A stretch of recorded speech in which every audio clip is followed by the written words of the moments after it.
Tick-tock. The village clock chimes, but in the sleepy hamlet of St. Mary Mead, a sinister secret festers beneath the surface of its idyllic charm. Who sent the cryptic letter to Miss Jane Marple, warning of a plot that threatens to unravel her? Peaceful village? Why is a scarred stranger lurking near the old mill? And what does the jeweled locket guarded by ancient family secrets unlock? As whispers of blackmail, coded messages, and a hidden vault swirl through the cobblestone lanes, Miss Marple, armed only with her knitting needles and razor-sharp mind, steps into a web of greed and betrayal. Will she unmask the mastermind before St. Mary Mead's serenity is shattered forever? In this tale of suspense, every clue raises a question, and every answer deepens the mystery. Chapter 1.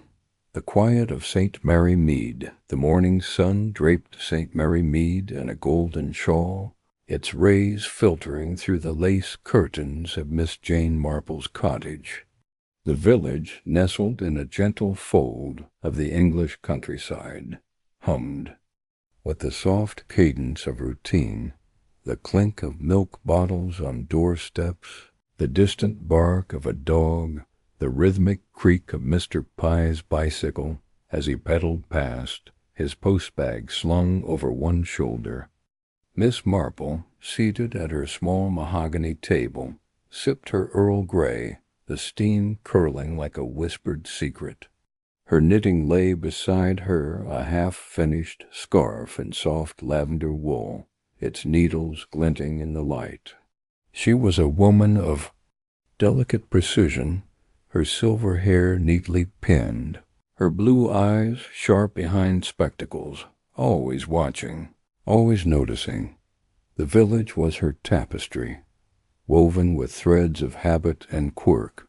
She knew the rhythm of St. Mary Mead as intimately as the click of her needles. Mrs. Price's hurried steps to the grocer's, always 5 minutes late. The vicar's habit of polishing his spectacles when nervous. The way young Tommy Pierce lingered by the sweet shop, plotting his next mischief. Yet today something felt amiss, a subtle discord in the village's melody. Miss Marple couldn't place it, but her instincts, honed by years of quiet observation, stirred like a breeze rustling leaves. She set her teacup down, the porcelain, clinking softly, and glanced at the morning's post, neatly stacked by her housekeeper, Mrs. Hartnell. Bills, a letter from her nephew Raymond, and curiously an envelope with no return address. Its paper was cheap, slightly yellowed, the kind one might find in a dusty drawer. Her name was scrawled in uneven ink, the handwriting hurried, almost frantic. Miss Marple's fingers, steady despite their age, slit it open with a silver letter. Knife. Inside was a single sheet, the message brief but chilling. Beware the serpent in the garden. Evil festers in St. Mary Mead. Trust no one. No signature, no hint of the sender. The words were stark, their warning stark against the ordinariness of her mourning. She read it again, her lips pursing slightly. A prank, perhaps. Tommy Pierce was fond of such nonsense. Yet the handwriting was too deliberate, the tone too grave for a boy's jest. She folded the letter and tucked it into her pocket, her mind already turning over possibilities. St. Mary Mead, for all its sleepy charm, was no stranger to secrets. People, she knew, were rarely what they seemed. She rose, smoothing her tweed skirt, and stepped into her garden. The roses were in full bloom, their scent heavy in the warm air. She clipped a faded bloom with her secateurs, her movements deliberate, her thoughts elsewhere. The serpent in the garden, a biblical allusion, perhaps, or a metaphor for deceit. Evil festers. That suggested something active, something growing, She glanced across the lane, where Mrs. Price was fussing over her laundry, her voice carrying, as she scolded her cat for darting underfoot. Nothing unusual there, yet the letter's warning gnawed at her. A splinter in her thoughts. Miss Marple returned indoors, her steps light but purposeful. She retrieved her hat, a sensible navy felt, with a small feather, and her walking stick, though she used it more for effect than necessity. The village shop would be her first stop.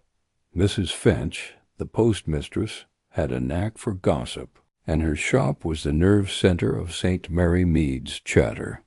If something was amiss, Mrs. Finch would have caught a whisper of it. The walk to the Chew shop was pleasant, the cobbled lane lined with hollyhocks and daisies. She passed the vicarage, where the Reverend Clement was tending his roses, his face flushed from the sun. "Good morning, Miss Marple," he called, his voice cheerful but strained, as if his mind were elsewhere. She nodded, noting the way his fingers fumbled with the pruning shears. Nervousness, she thought, or perhaps guilt. The vicar was a kind man, but kindness often hid its own burdens. At the shop, Mrs. Finch was behind the counter, her round face flushed as she sorted letters. The bell above the door jingled as Miss Marple entered, and the postmistress looked up with a smile. "Morning, Miss Marple. Fine day, isn't it? Though I dare say we'll have rain by supper." "Quite likely," Miss Marple replied, her tone mild. She browsed the shelves, picking up a tin of biscuits she didn't need. "Anything new in the village, Mrs. Finch?" "You always hear the latest." Mrs. Finch's eyes gleamed, eager for a chat. "Well, now, there's talk of a stranger seen near the old mill last night. Rough sort, they say, with a scar across his cheek. Mrs. Price swears she saw him skulking by the bridge, bold as brass." "A stranger?" Miss Marple's voice was soft, encouraging. "How curious. Did anyone speak to him?" "Not a soul. Vanished before anyone could." "Gives me the shivers, it does. St. Mary Mead's not the place for strangers lurking about." Mrs. Finch leaned closer, her voice dropping. "And there's more. Mr. Harrow at the grocer's has been acting queer, snapping at customers, locking up early. Not like him at all." Miss Marple nodded, her expression unchanged, but her mind alight. The mill, abandoned for years, was a perfect hideout, and Mr. Harrow's behavior was intriguing. He was a fastidious man, always polishing his spectacles, much like the vicar. Two nervous men in one morning. Coincidence?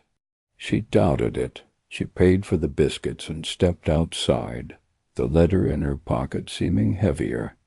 The mill was a mile out, a crumbling relic by the river. She wouldn't go now, not in broad daylight, and not without more to go on. Instead, she turned toward the vicarage.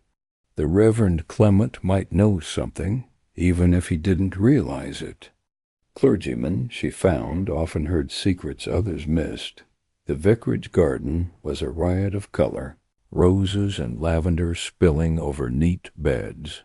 The vicar was still there, now watering his plants with a distracted air. "Miss Marple, twice in one." "Morning," he said, forcing a smile. "To what do I owe the pleasure?" "Just a neighborly visit," she replied, her eyes scanning his face. "Though I did hear something curious at the shop. A stranger at the mill, they say. Have you heard anything?" His hand tightened on the watering can, a droplet splashing onto his shoe. "The mill? No, nothing of the sort. Just village. Gossip, I'm sure." His laugh was too quick, too brittle. Miss Marple smiled, letting the silence stretch. People often filled silences with truths they meant to hide. "Well?" He added, almost too casually, there was a fellow at evensong. Last week, quiet, kept to the shadows. Had a scar, now I think of it. Didn't stay long. Interesting, Miss Marple murmured. And no one knew him? Not that I recall. He adjusted his spectacles, a habit she noted again. Probably just passing through. Probably, she agreed, though she didn't believe it. She thanked him and left, her mind weaving threads together. A stranger with a scar, a nervous vicar, a cryptic letter, the serpent in the garden. She needed more something tangible, something to anchor her suspicions. Back at her cottage, she settled into her armchair, the letter in hand. She read it again, tracing the uneven script. The ink was smudged in places, as if written in haste. She held it to the light, noting a faint watermark, a crest, perhaps though too faint to make out. It was a clue, however small. She tucked it into a drawer, her thoughts turning to the mill. A night-time visit might be risky, but Miss Marple was no stranger to calculated risks. She'd go after dusk, when the village slept and secrets stirred. The day passed quietly. She knitted, her needles a steady rhythm, her mind piecing together the puzzle. At tea, Mrs. Hartnell bustled in, full of gossip about a missing brooch at the manor. Lady Ashford's in a state, she said, setting down a plate of scones. Says it's an heirloom worth a fortune.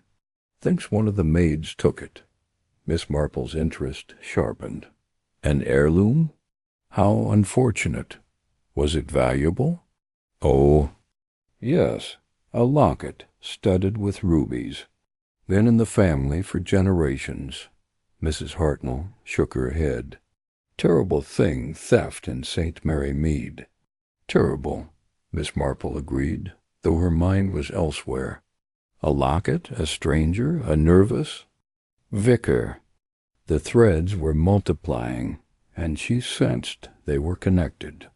She thanked Mrs. Hartnell and, as evening fell, prepared for her outing. A dark shawl, a small torch, her walking stick unassuming, but enough. The village was hushed under a crescent moon, the air cool and scented with honeysuckle. Miss Marple moved silently, her steps sure despite the uneven path to the mill. The river murmured nearby, its current a soft counterpoint to her thoughts. The mill loomed ahead, its silhouette jagged against the sky. She paused, listening.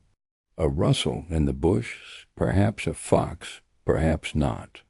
She tightened her grip on her stick and approached.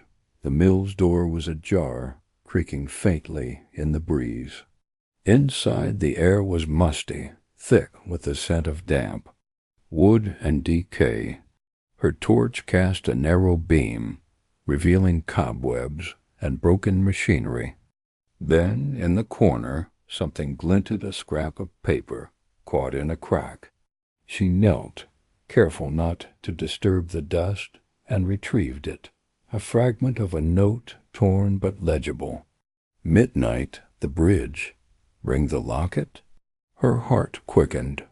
The locket again. She pocketed the scrap, her mind racing. A sound of footstep, heavy and deliberate, echoed behind her. She doused her torch and slipped behind a rusted beam, her breath steady despite the thrill of danger. A figure moved in the doorway, tall, shadowed, a scar faintly visible in the moonlight. He lingered, scanning the room, then left as silently. As he'd come, Miss Marple waited, counting heartbeats, before emerging. She was unscathed, her prize secure in her pocket. The village clock struck 11 as she made her way home, the chime a solemn note in the night. Back in her cottage, she locked the door and sat, the scrap of paper before her. The locket, the stranger, the letter, they were pieces of a puzzle, and she was determined to solve it. She lit a candle, its flicker casting shadows on the walls. The village was quiet, but beneath its calm something stirred.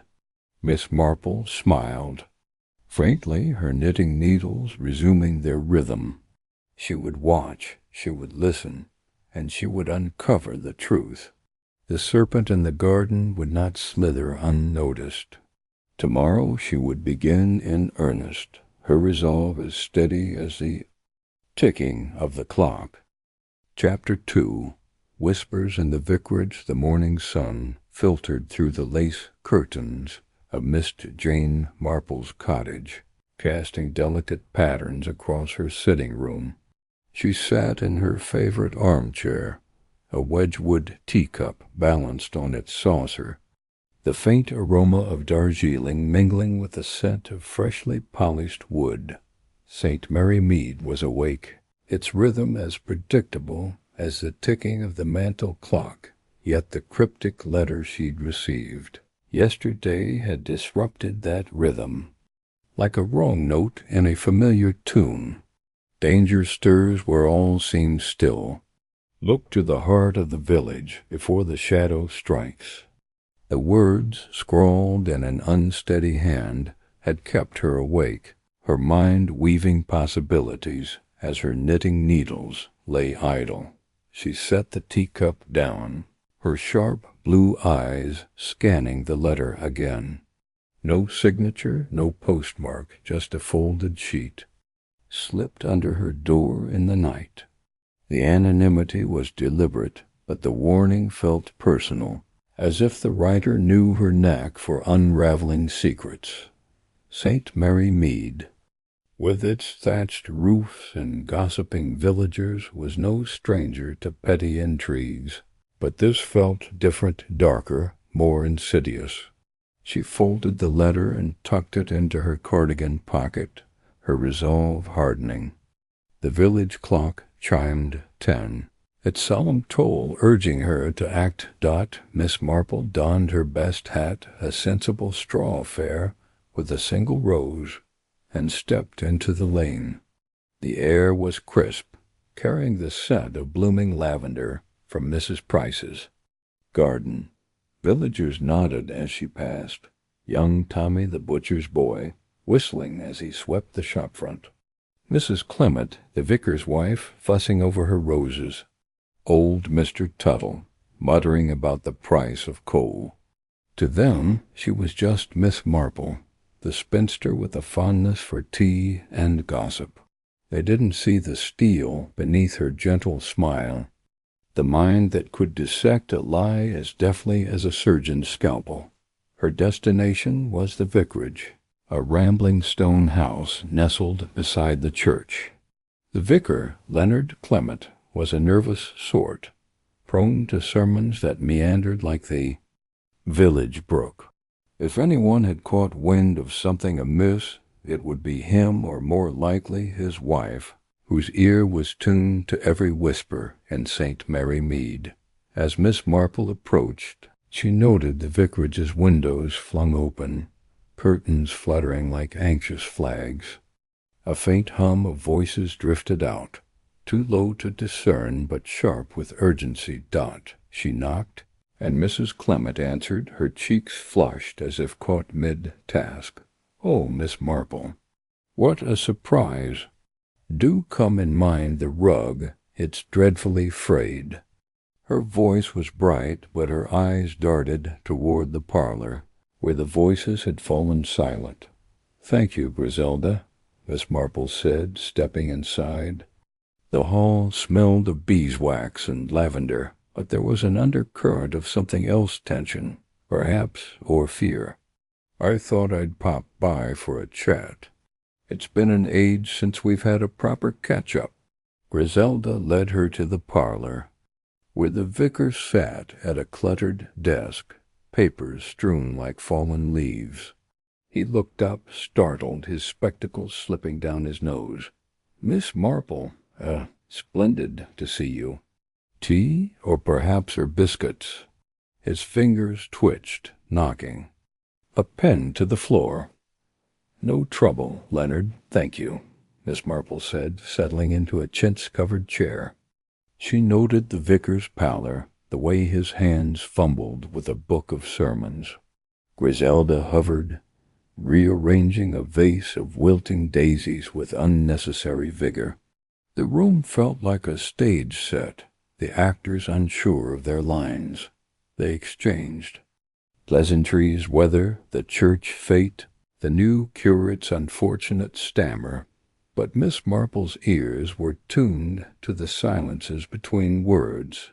She mentioned the letter casually, watching their reactions. "I received the oddest note yesterday," she said, her tone light. "Unsigned, of course. Something about trouble brewing in the village. Have you heard anything peculiar?" Griselda's hand froze mid-fidget, and the vicar coughed, a dry, nervous sound. "Trouble? Here?" he said, too quickly. "Goodness, no. Just the usual tittle-tattle. Mrs. Price thinks her cat's been stealing her scones, and Mr. Tuttle swears the postman's late on purpose." Miss Marple smiled, her needles clicking as she pulled her knitting from her bag. "Oh, I'm sure it's nothing. But I did hear a whisper about a stranger near the old mill. A tall fellow, they say, lurking about at dusk." The vicar's cup rattled against its saucer. Griselda shot him a look sharp as a pin. "A stranger?" she said, her voice a touch too high. "Probably just a rambler. People do wander off the paths, don't they, Leonard?" "Oh, quite, quite," he stammered, pushing his spectacles up. "No cause for alarm. Probably lost. Poor chap." But Miss Marple's eyes missed nothing. The vicar's twitching fingers, Griselda's forced smile, the way the air seemed to thicken with unspoken words. She changed tack, chatting about the church roof fund, but her mind was elsewhere, sifting through the village's cast of characters. The mill was abandoned, its wheel long stilled, yet it drew whispers like moths to a flame. Who was this stranger, and why did the vicar flinch at his mention? As Griselda poured more tea, the parlor door creaked open, and young Dennis, the vicar's nephew, burst in, all gangly limbs and tousled hair. "Aunt Griselda, you'll never guess. Oh, hello, Miss Marple." He stopped, flushing, as if caught with a secret. "Dennis, don't barge in like that," Griselda scolded, but her eyes softened. "What's got you so excited?" "It's the mill," he said, ignoring her tone. "I saw lights there last night flickering, like someone was sneaking about.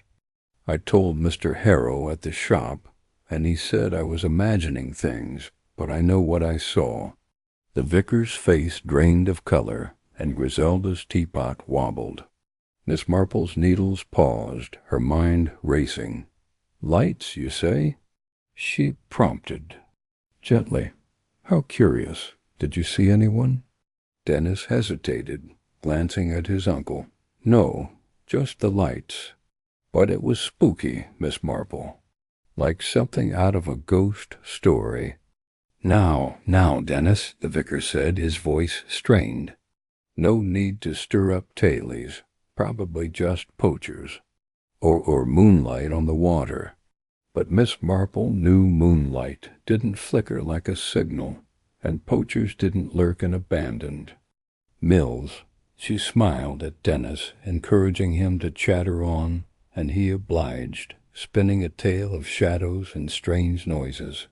The vicar grew quieter, his fingers shredding a napkin, while Griselda's laugh grew brittle. The room was a tapestry of half-truths, and Miss Marple was already unpicking its threads. She stayed another hour, steering the conversation to village gossip. Mrs. Price had seen a man in a dark coat near the mill. She learned, and Mr. Tuttle swore he'd heard footsteps on the lane past midnight. The postmistress, Mrs. Finch, had mentioned a stranger asking for directions, but giving no name. Each snippet was a puzzle piece, and Miss Marple tucked them away, her mind as sharp as the needles in her hand's dot as she rose to leave. She caught a glimpse of a letter on the vicar's desk, half hidden under a book. The handwriting matched her cryptic note, same unsteady scroll, same ink. She didn't remark on it, but her heart quickened. "Thank you for the tea, Griselda," she said, her voice warm. "Do let me know if you hear anything unusual." "Oh, of course," Griselda said, her smile tight. The vicar mumbled a farewell, his eyes fixed on the floor. Miss Marple stepped into the lane, the village clock chiming noon. The air was warm now, but a chill lingered in her thoughts. The vicarage held secrets, and the stranger at the mill was no mere rambler. She walked toward home, her steps measured, her knitting bag swinging lightly. The mill was her next stop. She'd go at dusk, when shadows revealed more than sunlight ever could. Her needles would keep clicking, but her mind was already at work, unraveling the threads of a plot that threatened her Serene Hamlet. The lane wound past the church, where rooks cawed in the yew trees, their cries sharp against the quiet. Miss Marple paused, her eyes scanning the horizon. The mill loomed in the distance, its silhouette stark against the fading light. She thought of her old friend, Dolly Bantry, who'd once said St. Mary Mead was like a pond calm on the surface, but teeming with life below. Dolly was right, Miss Marple mused, and she intended to plumb those depths. Back in her cottage she brewed another pot of tea, her hands steady despite the thrill of the chase. The letter lay on her table, its words a challenge she couldn't ignore. She'd start with the mill, then follow the trail wherever it led, through gossip, shadows, or secrets. St. Mary Mead might look serene, but Miss Marple knew better. Evil, when it came, wore a familiar face, and she'd unmask it before it struck. The chapter ends with her sipping tea, her knitting needles clicking softly, a quiet determination in her eyes. The village clock chimed once more, its toll both warning and promise. Miss Marple was ready. Chapter 3. The shadow at the mill. The late afternoon sun cast long, dappled shadows across St. Mary Mead's winding lanes as Miss Jane Marple made her way toward the old mill. Her sensible shoes crunched softly on the gravel path, and her sharp eyes, framed by the brim of her faded straw hat, scanned the hedgerows for any sign of disturbance. The cryptic letter from the previous day, its jagged script warning of dark deeds in the village, weighed heavily on her mind. It had been unsigned, slipped under her cottage door in the dead of night, and its vague menace had stirred her curiosity like a breeze ruffling still waters. The mill, abandoned since old Mr. Carver's death a decade ago, seemed an odd place for secrets, but the vicarage gossip about a stranger lurking there had set her course. The air grew cooler as she approached the mill, its sagging timbers and moss-covered wheel looming against the amber sky. The structure stood at the edge of a sluggish stream, its once bustling heart now silent, save for the faint gurgle of water and the occasional cry of a distant rook. Miss Marple paused, adjusting her shawl, and listened. The village clock, a mile off, tolled 5, its chimes rolling faintly across the fields. She felt a prickle of unease, not fear, for fear was a stranger to her, but the keen awareness of something amiss, like a dropped stitch in a familiar pattern. She stepped closer, her gaze falling on the muddy path leading to the mill's door. There, pressed into the damp earth, were footprints fresh, deep, and unmistakably those of a man's heavy boots. They veered from the path toward the mill's side, where ivy clung like a shroud. Miss Marple's lips pursed. Careless, she murmured, noting the prints' uneven tread, as if their maker had been in haste. She followed them cautiously, her small frame moving with the quiet grace of one accustomed to going unnoticed. At the mill's corner, she stopped. A scrap of paper, torn and mud-stained, lay caught in a tangle of nettles. She retrieved it with a gloved hand, smoothing it against her palm. The fragment bore a series of numbers and letters scrawled in black ink, 3 and 7 W22. Below it, a single word, Hall. The writing was hurried, the ink smudged, as if the writer had been interrupted. Miss Marple tucked the scrap into her handbag, her mind already turning over possibilities. A code, perhaps? Directions? Or something more sinister? She glanced around, her senses sharp, but the mill stood silent, its windows dark and hollow. Then, a sound, a sharp crack, like a twig snapping underfoot. Miss Marple froze, her heart steady, but her eyes darting to the source. It came from the far side of the mill, near the wheel, where the undergrowth was thickest.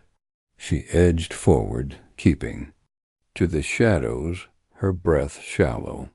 Another crack, then a low mutter, too faint to discern words but unmistakably human. She crouched behind a crumbling wall, her gray skirt blending with the stone, and peered through a gap in the ivy. A figure stood in the clearing beyond the wheel, half hidden by the dusk. He was tall, broad-shouldered, with a coat too heavy for the mild autumn day. His face was obscured, but a faint scar gleamed on his cheek as he turned, catching the last of the light. He was not alone. A second figure, smaller and cloaked, stood opposite, gesturing sharply. Their voices were low, urgent, but the wind carried snatches to Miss Marple's ears. "Must be tonight," the scarred man hissed, his tone clipped. "The hall's empty after 8. The cloaked figure shook their head. "Too risky. Harrow's jumpy says she's watching." Miss Marple's fingers tightened on her handbag. Harrow. The name struck a chord. Mr. Harrow, the village shopkeeper, whose nervous glance she'd noted at the post office just yesterday. And she? Could it be herself they meant, or another? She leaned closer, straining to hear, but a sudden rustle in the bush behind her made her heart leap. She spun, her eyes scanning the darkening path, but saw nothing save the sway of branches in the breeze. The voices stopped abruptly, and when she looked back, the figures were gone, swallowed by the gloom. She waited, motionless, until the silence reassured her. Then, with a quick glance to ensure she was alone, she retraced her steps to the mill's door. It hung ajar, its hinges rusted, and a faint, musty smell wafted out. She hesitated, then pushed it open, stepping into the dim interior. Dust motes danced in the slanting light, and the air was thick with the scent of old wood and damp stone. Her eyes adjusted, picking out the shapes of broken machinery and scattered straw. On the floor, near a splintered crate, lay another clue, a single glove, leather well worn, its cuff embroidered with a faint V.C.M.I.S.'s Marple. Bent to examine it, her mind racing. V. Chi initials, perhaps?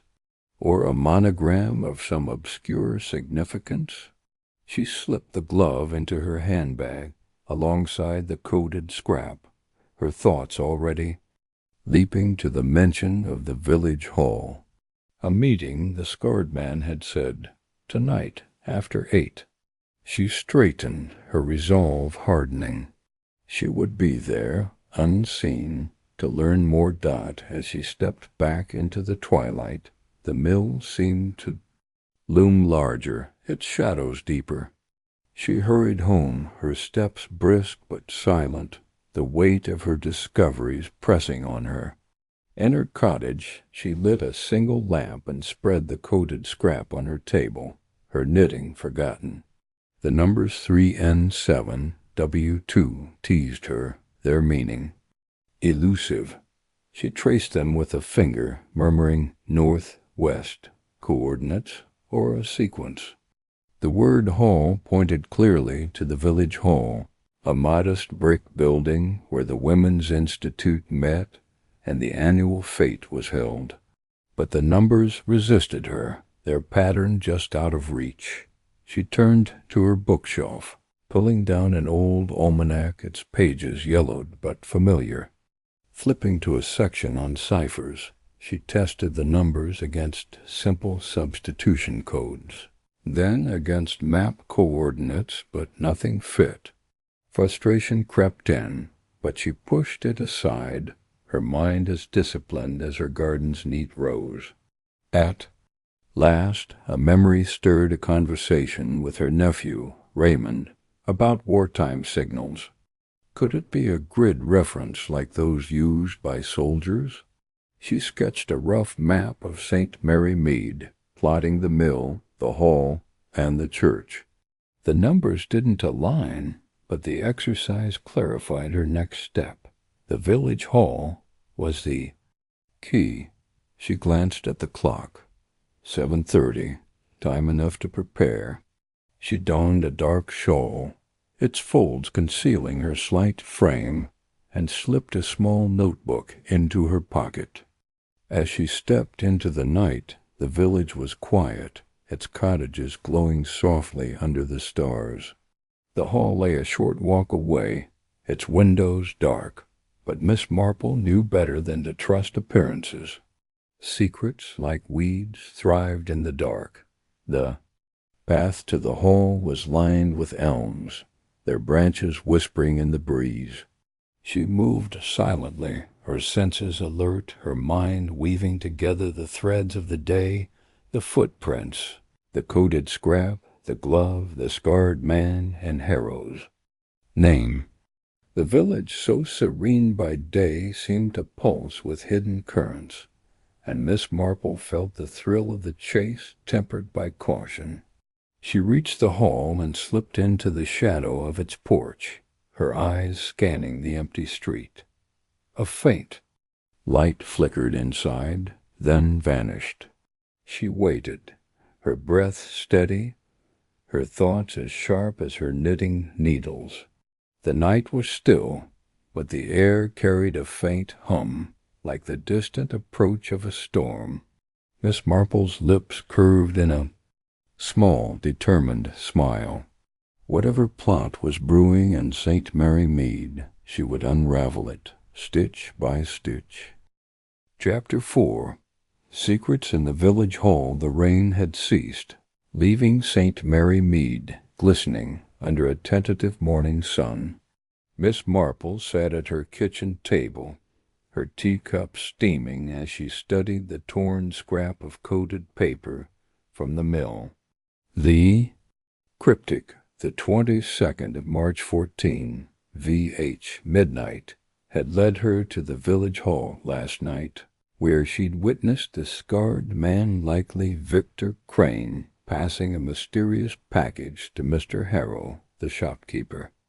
The exchange, fraught with tension, hinted at blackmail or worse. Now, as sparrows chirped outside, she resolved to dig deeper, starting with Harrow's shop. The village hall's secrets were only the beginning, and she sensed a larger web tightening. Around her Serene Hamlet dot, she chose a faded blue coat and a wide-brimmed hat, the better to blend into the morning bustle of the high street. The village with stirring carts rattled with milk bottles, and children scampered toward the schoolhouse, their laughter a stark contrast to the shadow she pursued. Harrow's shop, with its chipped sign and cluttered windows, stood like a sentinel of secrets. Miss Marple pushed open the door, the bell jingling sharply. Mr. Harrow looked up from a stack of invoices, his spectacles slipping down his nose. "Miss Marple, early for you, isn't it?" His voice was warm, but his eyes flickered with unease. Darting to a wooden box on the counter, "Just browsing, Mr. Harrow," she replied, her tone light as she examined a tin of shortbread. "I hear the village hall was lively last night. Choir practice, wasn't it?" She watched his reaction closely, noting the slight tremor in his hand as he adjusted the box. "Oh, yes, the choir. Quite the turnout," he said, too quickly. "Can I get you anything specific? Tea? Sweets?" His smile was strained, like a mask slipping. She lingered, asking about his new jams, the weather, the vicar's health, each question a gentle probe. When she mentioned the old mill, his fingers froze on the box, and a jar of marmalade nearly toppled. "Clumsy today," he muttered, writing it. Miss Marple smiled, but her mind was sharp. That box held something he didn't want seen. Leaving the shop, she strolled to the post office, where Mrs. Finch, the postmistress, was sorting letters with her usual brisk efficiency. Over a shared pot of tea, Miss Marple confided her suspicions. "Harrow's jumpy," she said. "And those late-night meetings at the hall, something's amiss." Mrs. Finch's eyes gleamed. "I've noticed him sending telegrams, odd ones. All numbers and initials, like he's hiding something. I kept one back just in case." She produced a slip of paper, its message a jumble of digits and letters. "VC to L.A. 15/3, PKG Deliv." Miss Marple's pulse quickened. Victor Crane. "And Lady Ashford, perhaps?" The date was tomorrow night. "Could you watch the shop tonight?" Miss Marple asked. "Harrow's at the village dance. I need to see what he's hiding." Mrs. Finch nodded, her curiosity as keen as Miss Marple's as dusk fell. The village green glowed with lanterns for the dance, fiddles and laughter spilling into the night. Miss Marple waited until the music was in full swing, then slipped to the shop's rear. A loose latch on the back door spotted during her morning visit gave her entry. The shop was dark, its shelves looming like silent witnesses. She moved to the counter, her torch's beam dancing over the wooden box. It was locked, but a hairpin from her hat made short work of it. Inside she found a ledger, its pages filled with cryptic entries, dates, sums, and initials like VC and LA, alongside references to the item and the mill. A sudden creak outside made her heart leap. She doused the torch, crouching behind a barrel of flour. Footsteps approached, then stopped. "Who's there?" Harrow's voice, sharp with panic, cut through the silence. He'd returned early. Miss Marple held her breath as he fumbled with the door, muttering about a forgotten ledger. He entered, grabbed a key from a hook, and left, oblivious to her presence. She exhaled, slipping the ledger into her bag before escaping into the night. Home, she pored over the ledger by candlelight, her knitting needles idle. The entries detailed payments for goods delivered to the mill, with sums far too large for provisions. One line stood out, VC to deliver item to LA 15/3, midnight, VH. The village hall again, tomorrow night. The item could be the package she'd seen Perhaps the jeweled locket tied to Lady Ashford's family. But why was Harrow, a simple shopkeeper, so deeply involved? The next morning, Miss Marple attended the village fete, a riot of color and noise. Stalls offered homemade pies and knitted scarves, while children darted through a maze of hay bales. She spotted Harrow at his jam stall, his smiles forced as he chatted with customers. Across the green, Victor Crane lingered near a tent selling rare books, his scarred face half hidden by a hat. Miss Marple approached, pretending to browse a stall of embroidered linens. "Such a lively fate," she said, loud enough for him to hear. "Reminds me of old smuggling tailies things hidden in plain sight." Crane's eyes flicked to her, cold and assessing, before he turned away. She noted the bulge in his coat. Pocket papers or something heavier? She didn't press, joining the crowd to watch a tug-of-war. But her mind was elsewhere, piecing together Crane's role. Was he the mastermind or a hired hand? That afternoon she visited the vicarage, hoping to glean more from the vicar's nervous hints. Reverend Clements was pruning roses, his hands unsteady. "Miss Marple, what brings you?" he asked, avoiding her gaze. "Just a chat," she said, her tone soothing. "The village feels unsettled. Have you heard anything odd? About the mill, perhaps, or the hall?" His shears paused, and he mumbled about strangers stirring trouble. Pressed gently, he admitted seeing Crane near the church, speaking to a man in a dark car. A new player, perhaps? As night fell, Miss Marple prepared for the village hall. She borrowed a drab cloak from Mrs. Finch, who agreed to watch the high street. The hall was dark, save for a faint glow from a side room.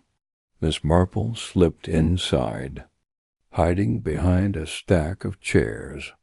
At midnight, Crane arrived, his scar vivid in the lamplight. Harrow followed, clutching a package wrapped in cloth. "This is the last time," Harrow whispered, his voice cracking.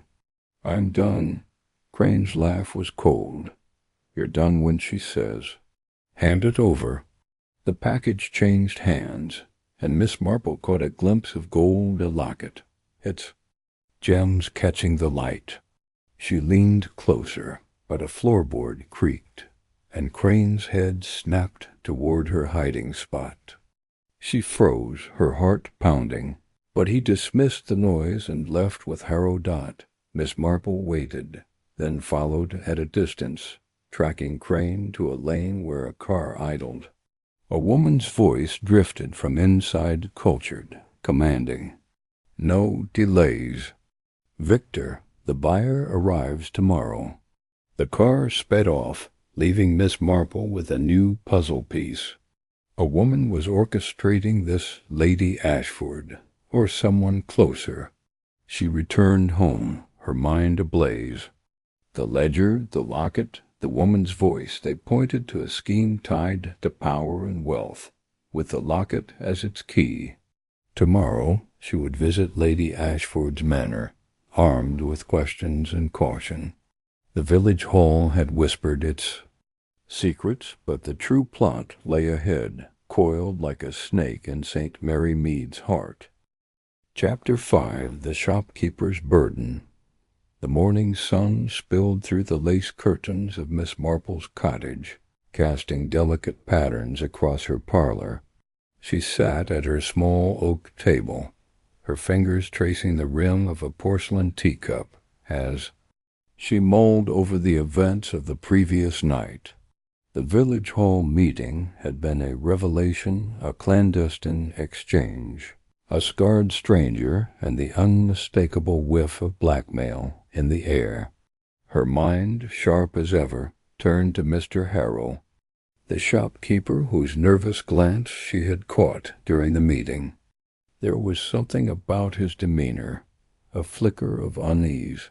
That suggested he was more than a bystander in this murky affair. She rose, smoothing her tweed skirt, and selected a modest hat from the rack by the door. A visit to Harrow's General Store was in order, under the guise of purchasing her usual Darjeeling tea. But Miss Marple's true aim was to probe deeper, to peel back the layers of Mr. Harrow's reticence and uncover what lay beneath. She tucked her knitting into her basket, a useful prop for disarming the wary, and stepped out into the crisp morning air of St. Mary Mead. The village was stirring to life. Mrs. Price, the baker's wife, was sweeping crumbs from her doorstep, her broom moving with the rhythm of a metronome. A gaggle of children darted past, their laughter echoing off the cobblestones. Miss Marple nodded politely to passers-by, her serene smile masking the whirl of deductions in her mind. The shop was only a short walk, nestled between the butchers, and the post office, its faded sign swaying gently in the breeze. Inside Harrow's General Store, the air was thick with the scent of dried herbs, polished wood, and the faint tang of paraffin. Shelves groaned under the weight of jars filled with sweets, bolts of fabric, and neatly stacked tins of biscuits. Mr. Harrow stood behind the counter, his apron slightly askew, his hands busy sorting a delivery of canned peaches. He was a man, in his late 40s, with thinning hair and a perpetually furrowed brow that seemed to deepen as Miss Marple entered. "Good morning, Mr. Harrow," she said brightly, her voice carrying the warmth of a neighborly chat. "I've run low on my Darjeeling, and I thought I'd pop in for a quarter-pound, the usual blend, if you please." Mr. Harrow's eyes flicked up, and for a moment his hands froze over the peaches. "Miss Marple," he said, his voice a shade too high. "Of course the Darjeeling. I'll fetch it from the back." He wiped his hands on his apron and disappeared through a curtained doorway. His steps hurried dot. Miss Marple's gaze roamed the shop as she waited, her eyes lingering on the counter. A brass scale gleamed under the light, but it was the corner of a leather-bound book peeking out from beneath a stack of invoices that caught her attention. It was partially hidden, as if someone had shoved it there in haste. Her fingers itched to investigate, but she maintained her composure, adjusting her basket and humming softly to herself. Mr. Harrow returned, clutching a paper bag of tea. "Here you are," he said, his smile strained. "Best Darjeeling in the county, as you know." "Thank you, Mr. Harrow," she replied, her tone as light as ever.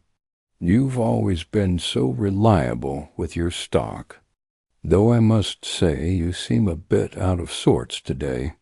"Everything all right."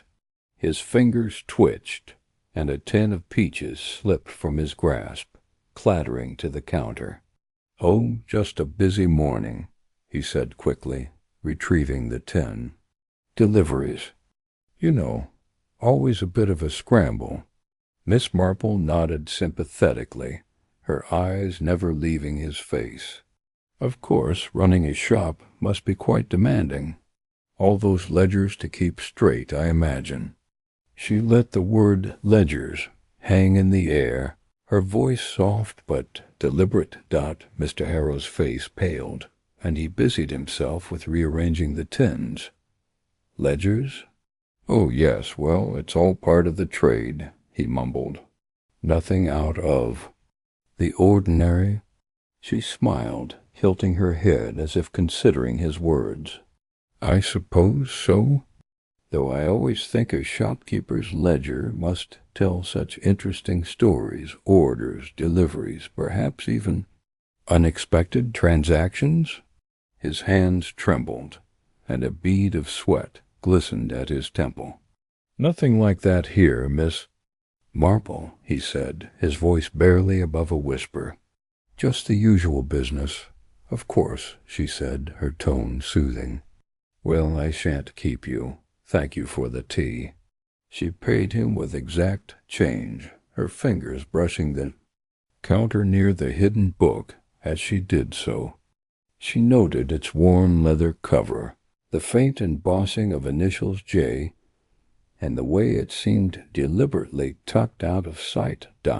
As she turned to leave, the bell above the door jingled, and Mrs. Finch, the postmistress, bustled in, her arms laden with parcels.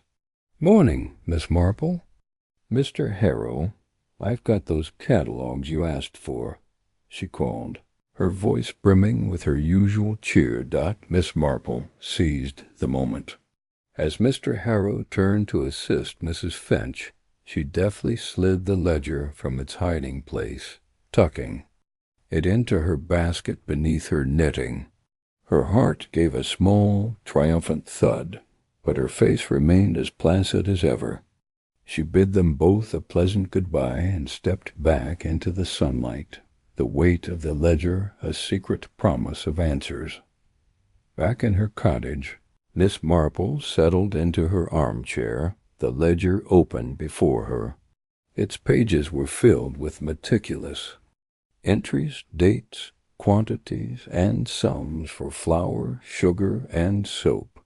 But as she flipped deeper, the entries grew cryptic. Amid the mundane records of tea and tobacco were hastily scrawled notes: V.C., 50 guineas, 3rd, Mill midnight. And most intriguingly, locket to be delivered. Her breath caught. The locket, could it be the jeweled heirloom rumored to belong to Lady Ashford? And who was V.C.? She leaned back, her knitting needles clicking rhythmically as her mind worked. Mr. Harrow's nervousness, the clandestine meeting, and now this ledger all pointed to a web of deceit. The initials V.C. nagged at her memory. Had she heard them before? Perhaps in the vicar's guarded whispers, or the gossip at the village hall. And the mention of the mill tied it to her discovery of the coded message. The pieces were beginning to align, but the picture was far from complete. The afternoon waned, and Miss Marple decided to pay a second visit to the shop, this time to return the ledger before Mr. Harrow noticed its absence. She wrapped it in a cloth, concealing it in her basket, and set out once more. The village was quieter now, the children gone home, the streets bathed in the golden glow of late afternoon. As she approached the shop, she noticed the door slightly ajar, an unusual oversight for the meticulous Mr. Harrow. She paused, her instincts prickling. From within came the low murmur of voices, one sharp and commanding, the other trembling. "Mr. Harrow's." Miss Marple edged closer, positioning herself near the window, where a gap in the curtains offered a view of the counter. There stood the scarred man from the village hall, his face taut with menace, as he leaned toward Mr. Harrow. "You'll do as I say." "Harrow," the man hissed, his voice low but carrying a chilling edge, "the locket's worth more than your shop, and you know it. Deliver it, or I'll make sure everyone in this miserable hamlet knows what you've been hiding." Mr. Harrow's hands gripped the counter, his knuckles white. I'm trying, Victor. It's not as simple as you think. She's asking questions, poking around. Who? The scarred man Victor snapped, his eyes narrowing. Miss Marple's heart skipped. She pressed herself against the wall, her breath shallow. Had Mr. Harrow seen her take the ledger? Or was he referring to someone else? She strained to hear more, but the conversation dropped to a whisper. Victor's hand moved to his coat pocket, and Miss Marple caught the glint of something metallic, a knife. perhaps, or a tool of intimidation. She slipped away before she could be spotted, her mind racing. Victor, the initials VC, now had a name, and Mr. Harrow's fear confirmed her suspicions. He was not a willing participant in this plot, but a man caught in its grip. The locket, the mill, the coded messages, all were threads in a tapestry of greed and coercion. But what was the locket's true significance, and why was Victor so determined to possess it? Back in her cottage, Miss Marple brewed a fresh pot of tea, the ritual calming her nerves. She spread the ledger's pages before her once more, her eyes scanning for further clues. A faint pencil mark caught her attention, tucked in the margin of a page dated a week prior. Ashford Manor, 11 p.m. The connection to Lady Ashford was undeniable now. The locket, the manor, and Victor's threats formed a triangle of intrigue. With Mr. Harrow as a reluctant pawn, she closed the ledger, her resolve hardening. Returning it would be risky, but necessary to avoid suspicion. She would slip it back into the shop under cover of darkness, perhaps during the quiet hours when the village slept. But first she needed to understand the locket's value. Was it merely a jewel, or did it hold a deeper secret? Lady Ashford's reclusive nature and the rumors of her family's wealth suggested the latter dot.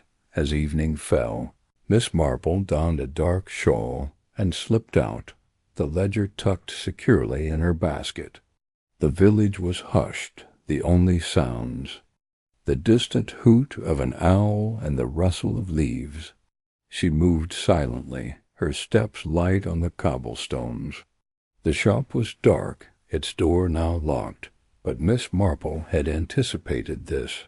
She had once seen Mr. Harrow leave a spare key beneath a loose brick by the back entrance, a habit she'd noted during one of her many observant strolls. She retrieved the key, her fingers steady despite the chill in the air. The back door creaked softly as she eased it open, and she stepped into the shadowed shop. The counter loomed ahead, its surface cluttered with the day's invoices. She slid the ledger back into its hiding place, arranging the papers to conceal her interference. As she turned to leave, a floorboard creaked behind her. She froze, her heart pounding. The shop was supposed to be empty. Slowly she turned, her eyes straining in the dim light. A shadow moved in the corner, and for a moment she thought she saw the glint of a scarred face, but it was gone as quickly as it appeared, leaving only the echo of her own breath. Had it been Victor watching her, or was her imagination, fueled by the day's discoveries, playing tricks? She slipped out, locking the door behind her, and hurried home, her mind alight with questions. The ledger was back, but its secrets were now hers. Victor's name, the locket's connection to Ashford Manor, and Mr. Harrow's fear painted a picture of a plot far larger than she'd imagined. Tomorrow she would visit Lady Ashford, armed with subtle questions and a determination to unravel. The truth dawned as she settled into her armchair. The village clock struck midnight, its chimes carrying through the still night. Miss Marple picked up her knitting, the needles clicking in a steady rhythm. The shopkeeper's burden was clear now, but the weight of the mystery was hers to bear, and bear it she would until every thread of this vile plot was laid bare. Chapter 6. A midnight encounter. The moon hung low over St. Mary Mead, casting a silvery veil across the churchyard's weathered stones. Miss Jane Marple, cloaked in a dark shawl that blended with the shadows, stood motionless behind an ancient yew tree. Her breath was steady, her senses sharp, despite the late hour and the chill that seeped through her woolen gloves. The ledger she'd retrieved from Mr. Harrow's shop had led her here, its cryptic entries pointing to a clandestine rendezvous at midnight. Her heart quickened, not from fear, but from the thrill of the chase, the puzzle unfolding like a tapestry. She was determined to unravel. The churchyard was silent, save for the occasional rustle of leaves stirred by a restless breeze. The old stone church, its spire piercing the night sky, loomed as a sentinel over the graves, its stained glass windows glinting faintly under the moonlight. Miss Marple's eyes, keen as ever, scanned the darkness for movement. The ledger had mentioned the cross at midnight, and she deduced it referred to the Celtic cross monument near the church's eastern wall, a spot rarely visited, perfect for secrets. She adjusted her grip on her umbrella, not for rain, but as a precaution. At 72, Miss Marple was no stranger to the unexpected. Her years of observing human nature in St. Mary Mead had taught her that even the quietest villages harbored shadows, and tonight those shadows were stirring. A faint crunch of gravel broke the silence. Miss Marple's gaze snapped to the path.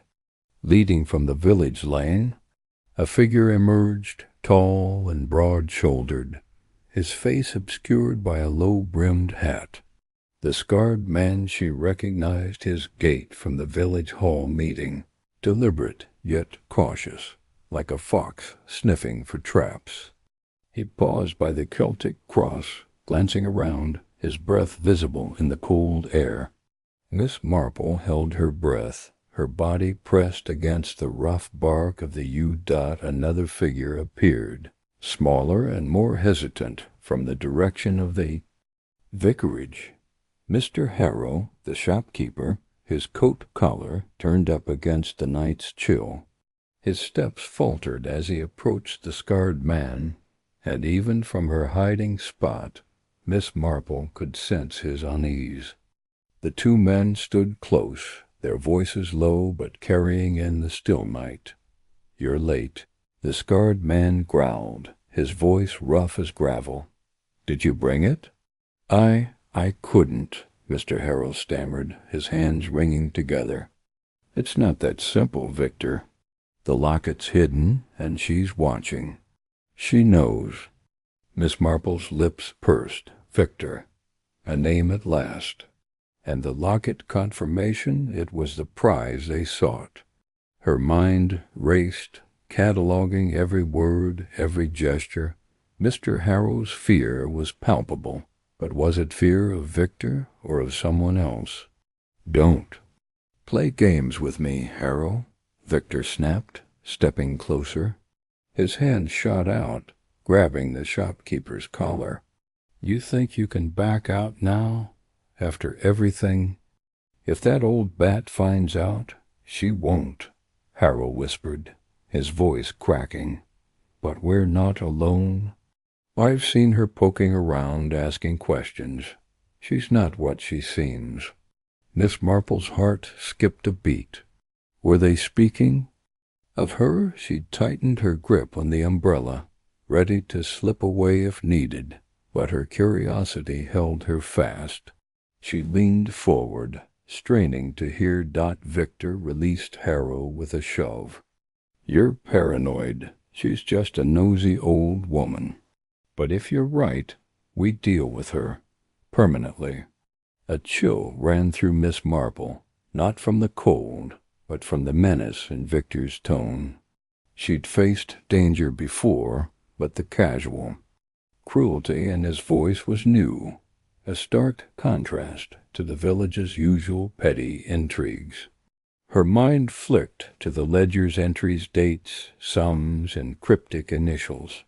The locket wasn't just a trinket.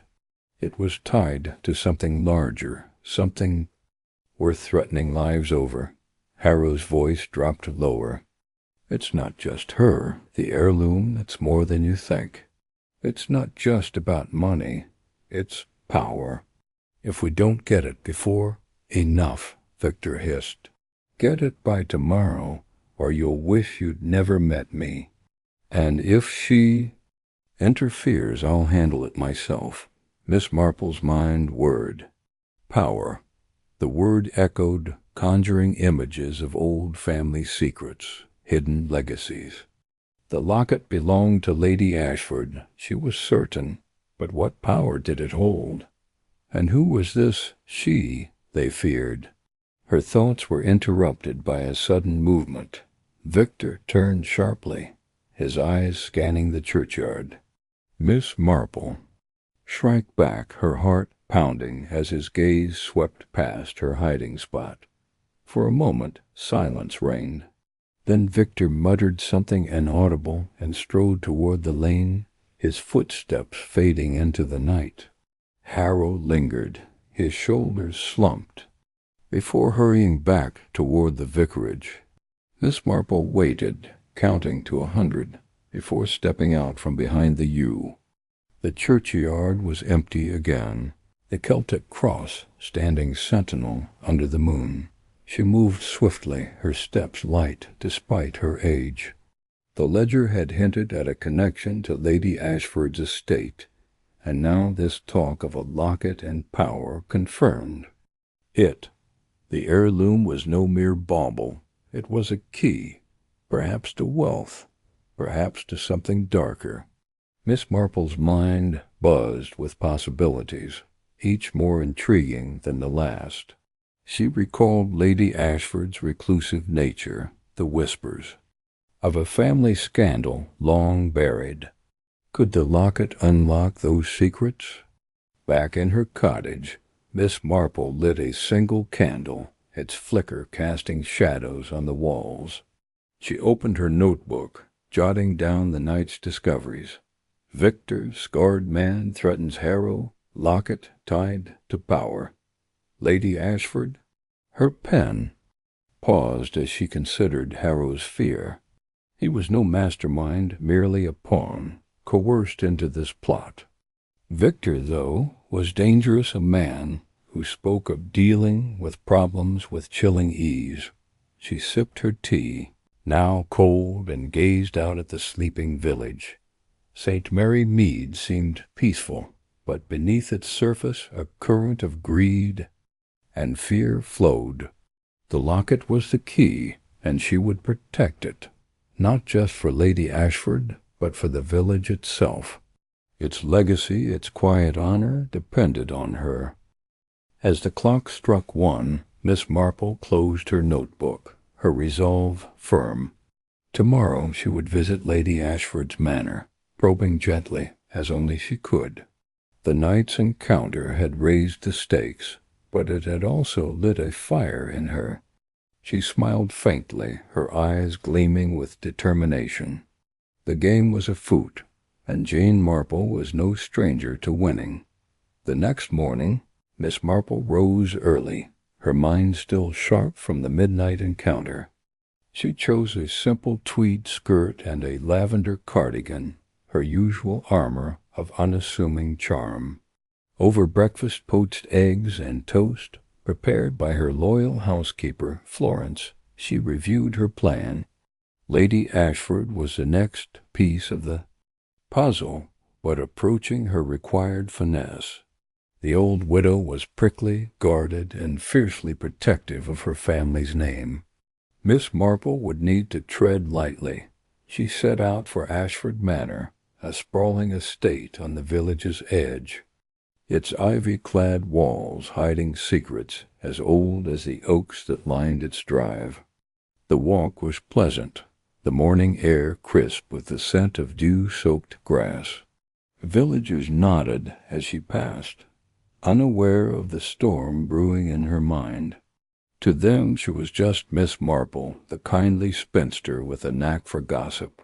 Only a few her nephew, Raymond, perhaps, or the sharp-eyed postmistress, Mrs. Finch, suspected the steel beneath her gentle smile dot at the manor's gate. Miss Marple paused, adjusting her hat.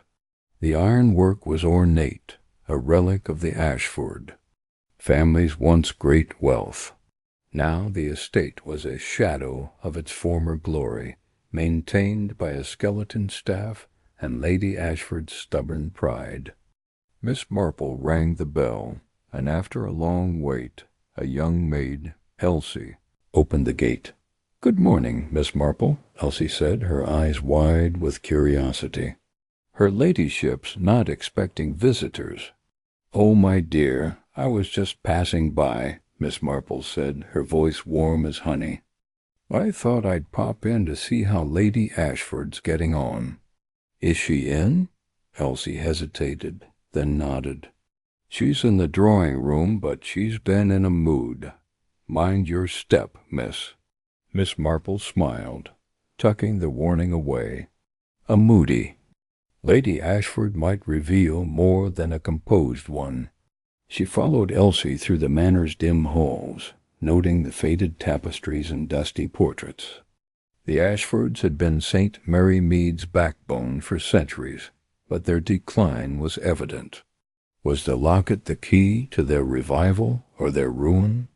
In the drawing-room, Lady Ashford sat by a roaring fire, her silver hair pinned tightly, her eyes sharp as flint.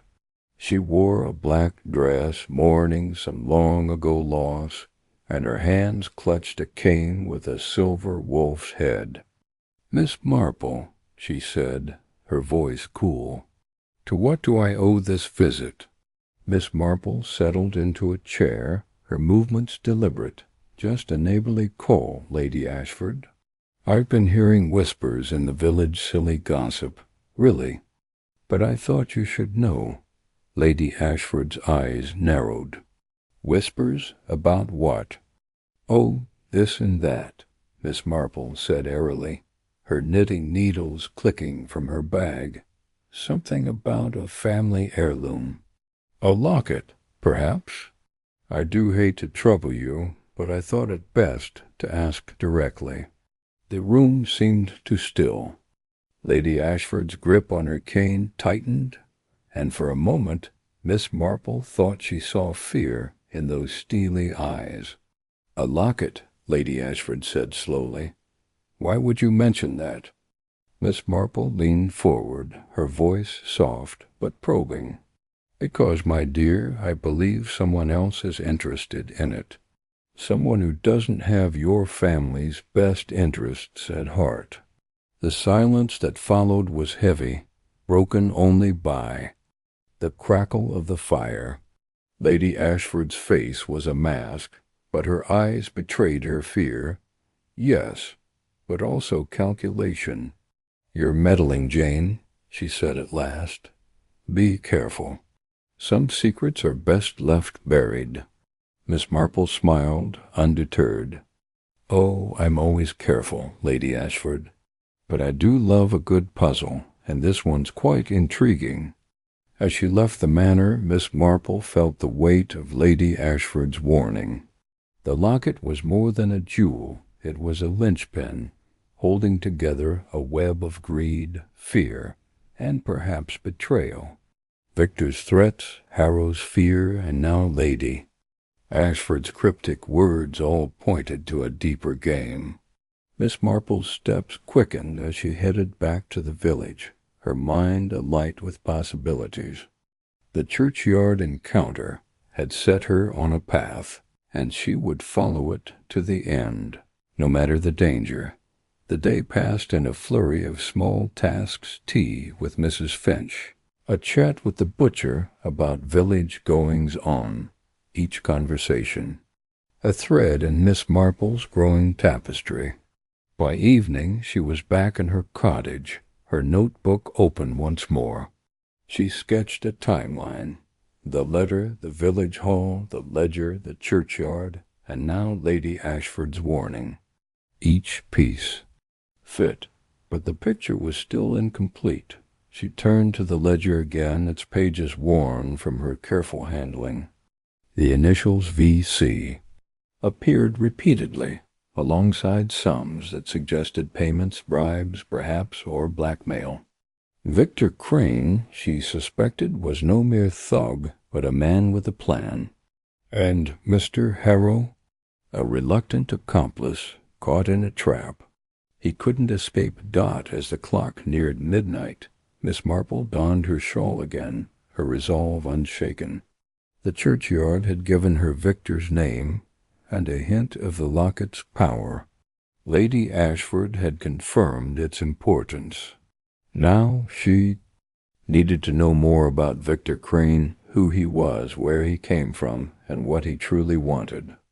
The village was her board, its people her pieces, and she would play this game with all the cunning she possessed. She slipped out into the night, her umbrella in hand, her eyes bright with purpose. St. Mary Mead might be serene, but its secrets were anything but.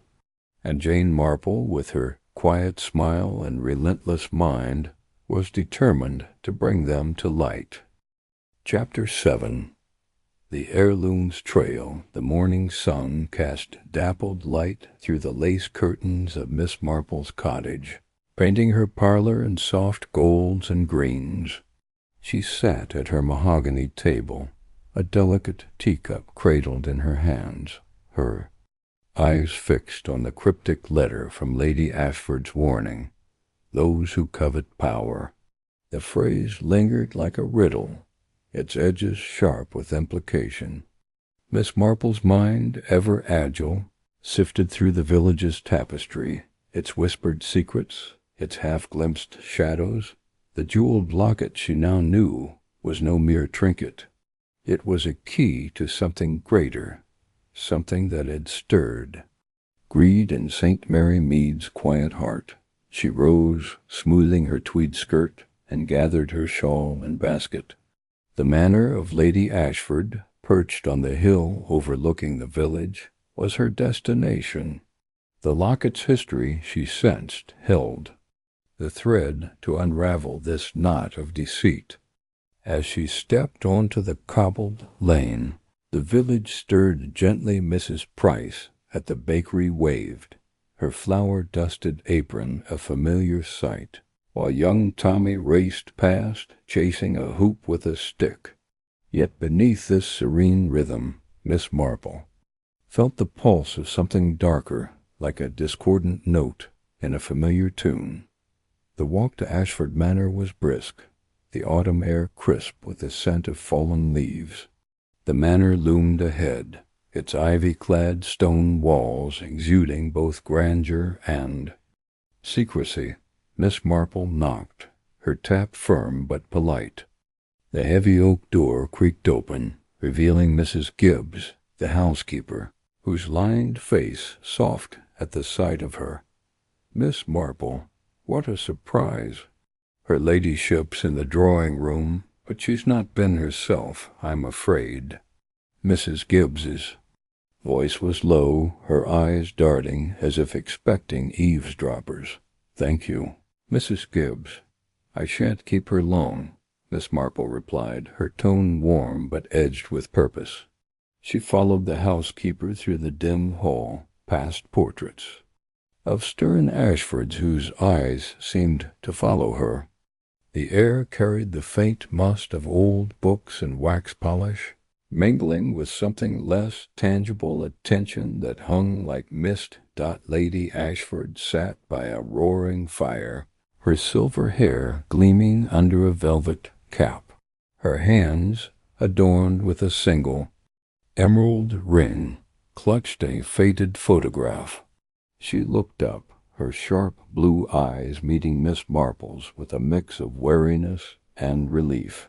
"Jane, my dear," she said, her voice frail but steady, "I wondered when you'd come. You've heard about the locket, haven't you?" Miss Marple settled into a plush chair, her knitting bag at her feet. "I have, Lady Ashford, and I believe it's more than a family heirloom. Your warning, those who covet power, suggests a deeper motive. Might you share what you know?" Lady Ashford's gaze drifted to the fire, its flames casting shadows across her face. "The locket," she began, "is no ordinary jewel. It's been in our family for centuries, passed from mother to daughter. But it's more than a keepsake. It's a key, a literal one, to a vault hidden beneath this manor."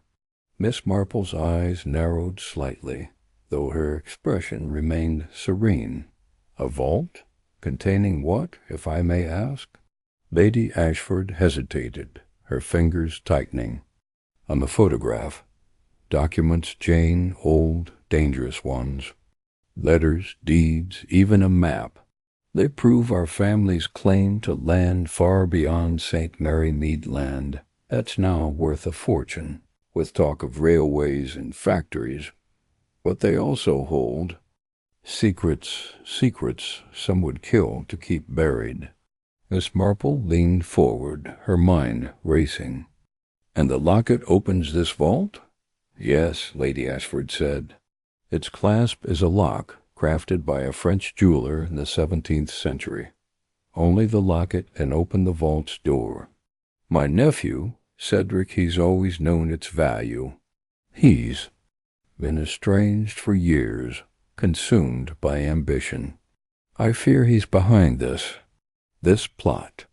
The name Cedric sparked a memory in Miss Marple's mind, a fleeting mention in the village gossip. A young man who'd left St. Mary Mead in disgrace after a scandal involving forged bonds. Cedric Ashford, she mused aloud. He was seen in London, wasn't he? Years ago, after some trouble. Lady Ashford nodded grimly. He swore he'd return to claim what's his. I thought him gone for good, but now I've seen shadows near the manor at night. And that stranger you've been chasing, Jane, he's no stranger to Cedric. I'm certain of it." Miss Marple's needles clicked softly as she absorbed this. "You've given me much to consider, Lady Ashford. But tell me, where is the locket now? If it's the key, it must be secured." The older woman's eyes flickered with fear. "Hidden, somewhere safe, I hope. I gave it to someone I trusted. But now I'm not so sure. I can't say more, Jane, not yet. Just be careful. Those who covet power are ruthless." Miss Marple rose, her basket swinging lightly. "I shall. And I'll ensure the locket is found before it falls into the wrong hands." She paused at the door, turning back. "One last thing, does the name Victor Crane mean anything to you?" Lady Ashford's face paled. "Crane?" "Yes.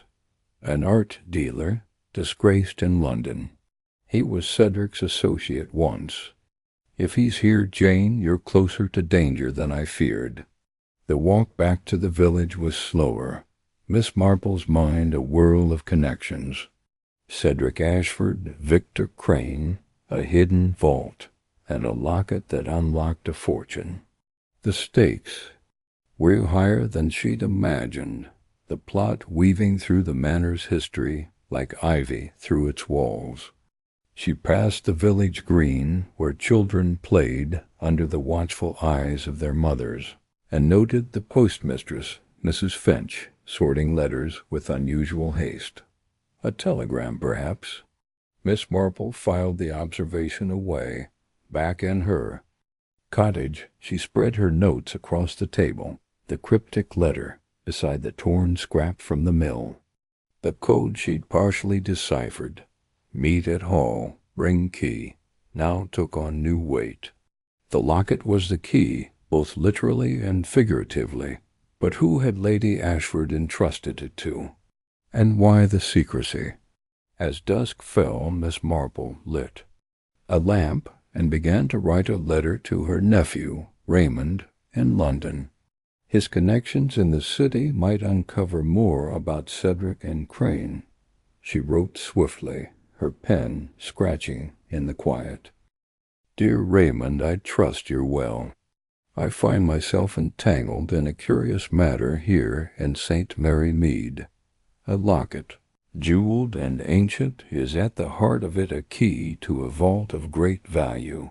I need your help.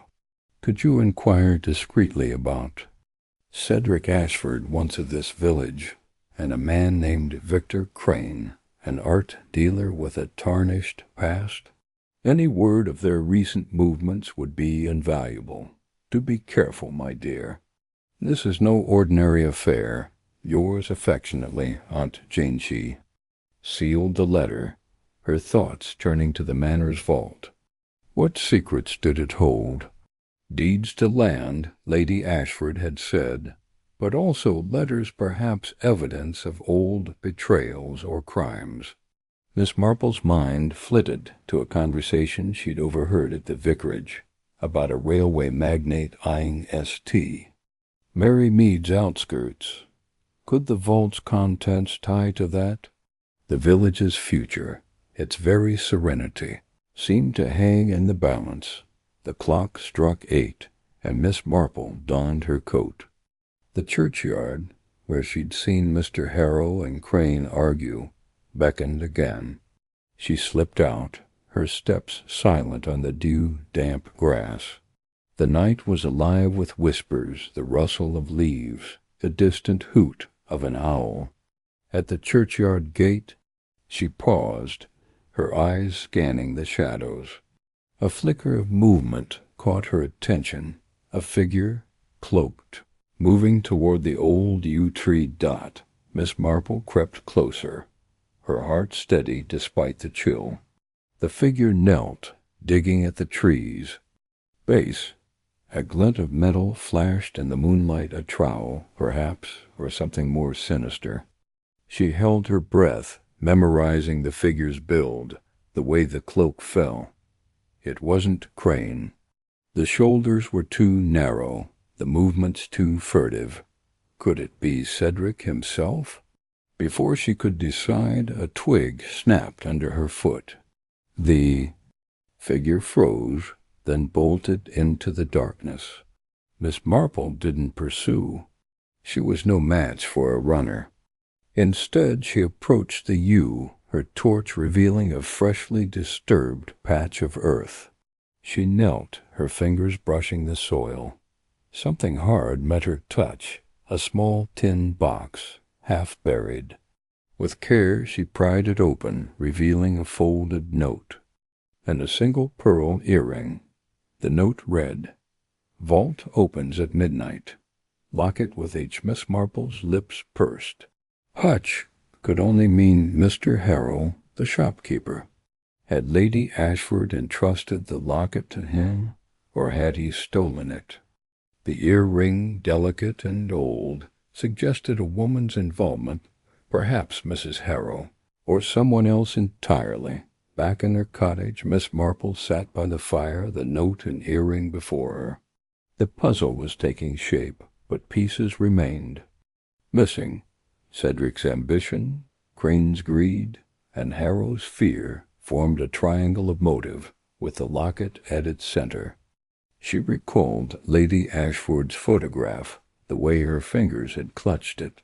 A family secret, perhaps tied to the vault's contents.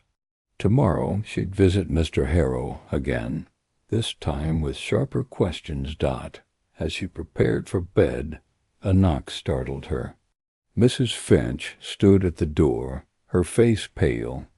"Miss Marple, I had to come. I saw something tonight, a telegram, addressed to Crane. It said, 'Locket secured. Meet at dawn.' I don't know what it means, but I thought you should know." Miss Marple's eyes gleamed. "You did well. Mrs. Finch, join me for tea tomorrow. We'll discuss this further." As the postmistress left, Miss Marple's mind hummed. Dawn was mere hours away. She'd need to act swiftly, perhaps enlisting Mrs. Finch's sharp eyes and Raymond's timely return. The chapter closed with Miss Marple at her window, gazing at the moonlit village. St. Mary Mead slept, its serenity a fragile veneer. The locket's trail was leading her deeper into danger, but her resolve was unshaken. She'd protect her village, its legacy, its secrets, no matter the cost. Chapter 8. A Dangerous Discovery. The moon hung low over St. Mary Mead, its pale light filtering through the gnarled branches of the ancient oaks that fringed the village. Miss Jane Marple, wrapped in a dark woolen cloak, moved with the quiet grace of a shadow along the winding path to the woods. Her heart, though steady, thrummed with the anticipation of what lay ahead. The cryptic clues from the ledger, the whispers of a clandestine deal, and the scarred man's ominous presence had led her here, to a hidden cellar rumored to lie beneath the old gamekeeper's lodge, long abandoned and cloaked in ivy. The night air was crisp, carrying the scent of damp earth and pine.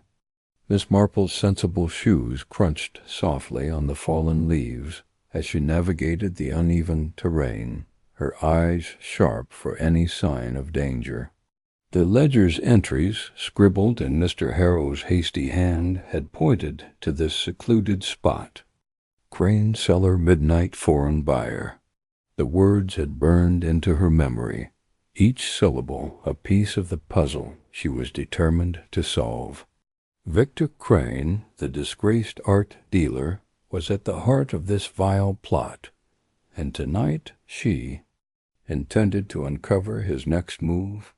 The lodge loomed ahead, its crumbling stone walls barely discernible against the dark canopy. Miss Marple paused, her breath catching as she scanned the clearing. A faint glow flickered through a crack in the earth, where a trapdoor lay hidden beneath a pile of bracken. Her fingers tightened around the handle of her sturdy umbrella, a comforting weight in the face of the unknown.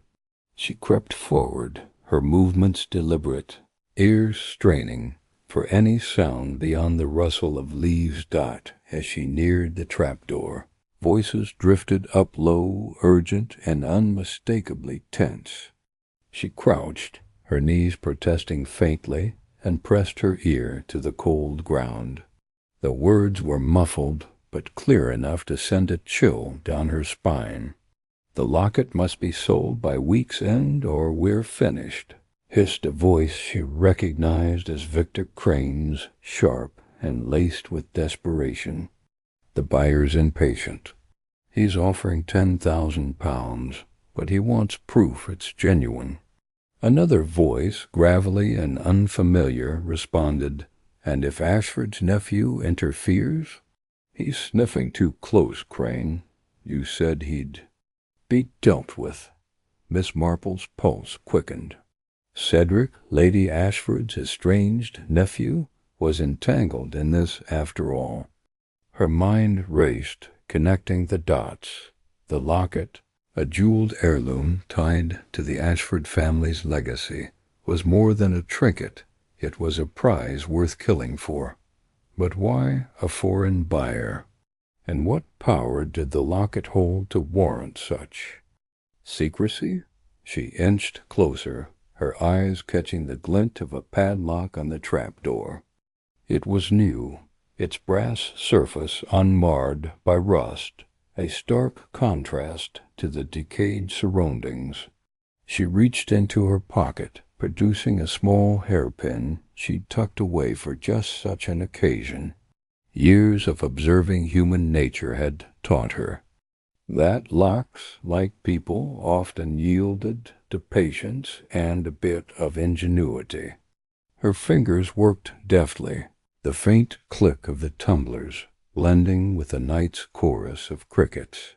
The trapdoor creaked as she eased it open, revealing a narrow staircase descending into darkness.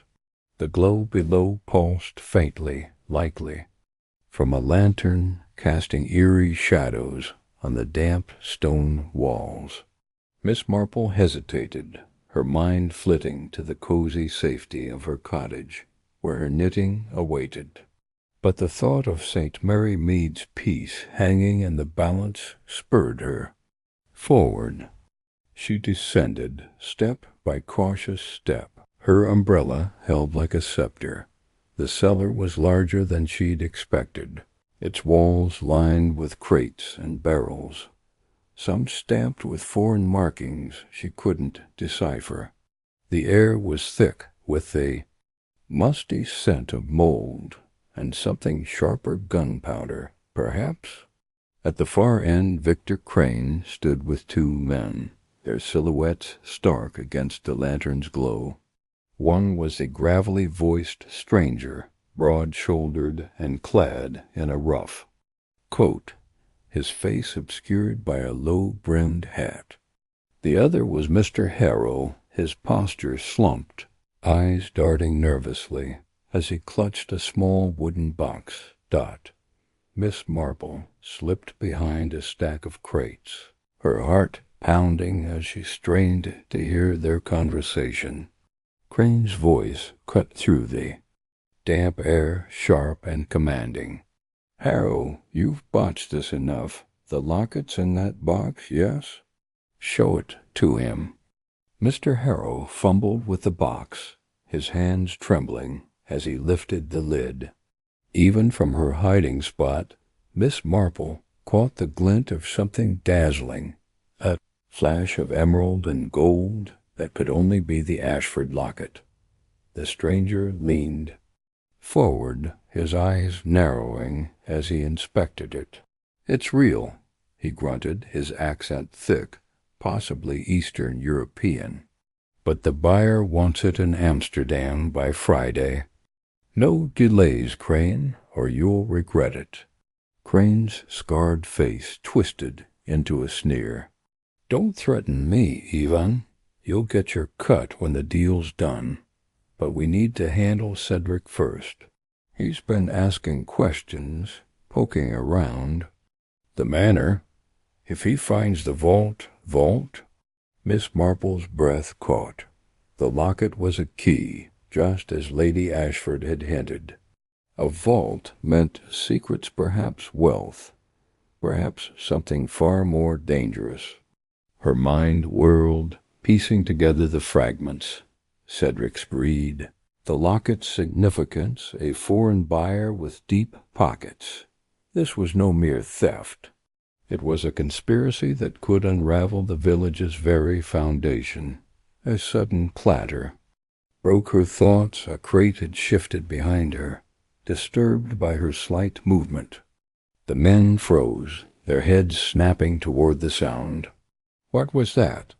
Ivan growled, his hand slipping inside his coat, where the outline of a pistol was unmistakable. Miss Marple's heart raced, but her mind remained sharp. She pressed herself deeper into the shadows, her cloak blending with the crates. Crane's eyes scanned the cellar, his scar gleaming in the lantern light.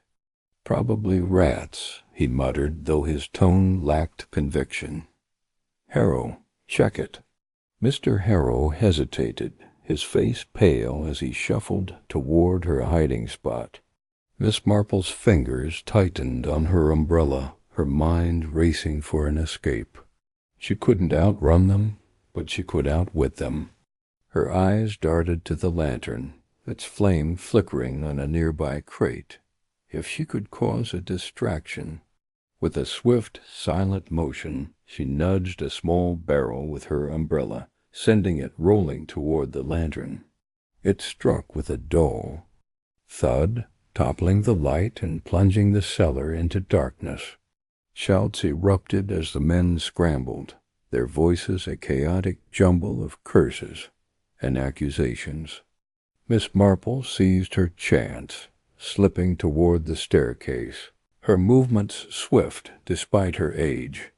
She reached the trapdoor just as the men relit the lantern, their silhouettes chaotic in the flickering light. "Find her," Crane bellowed, his voice thick with fury.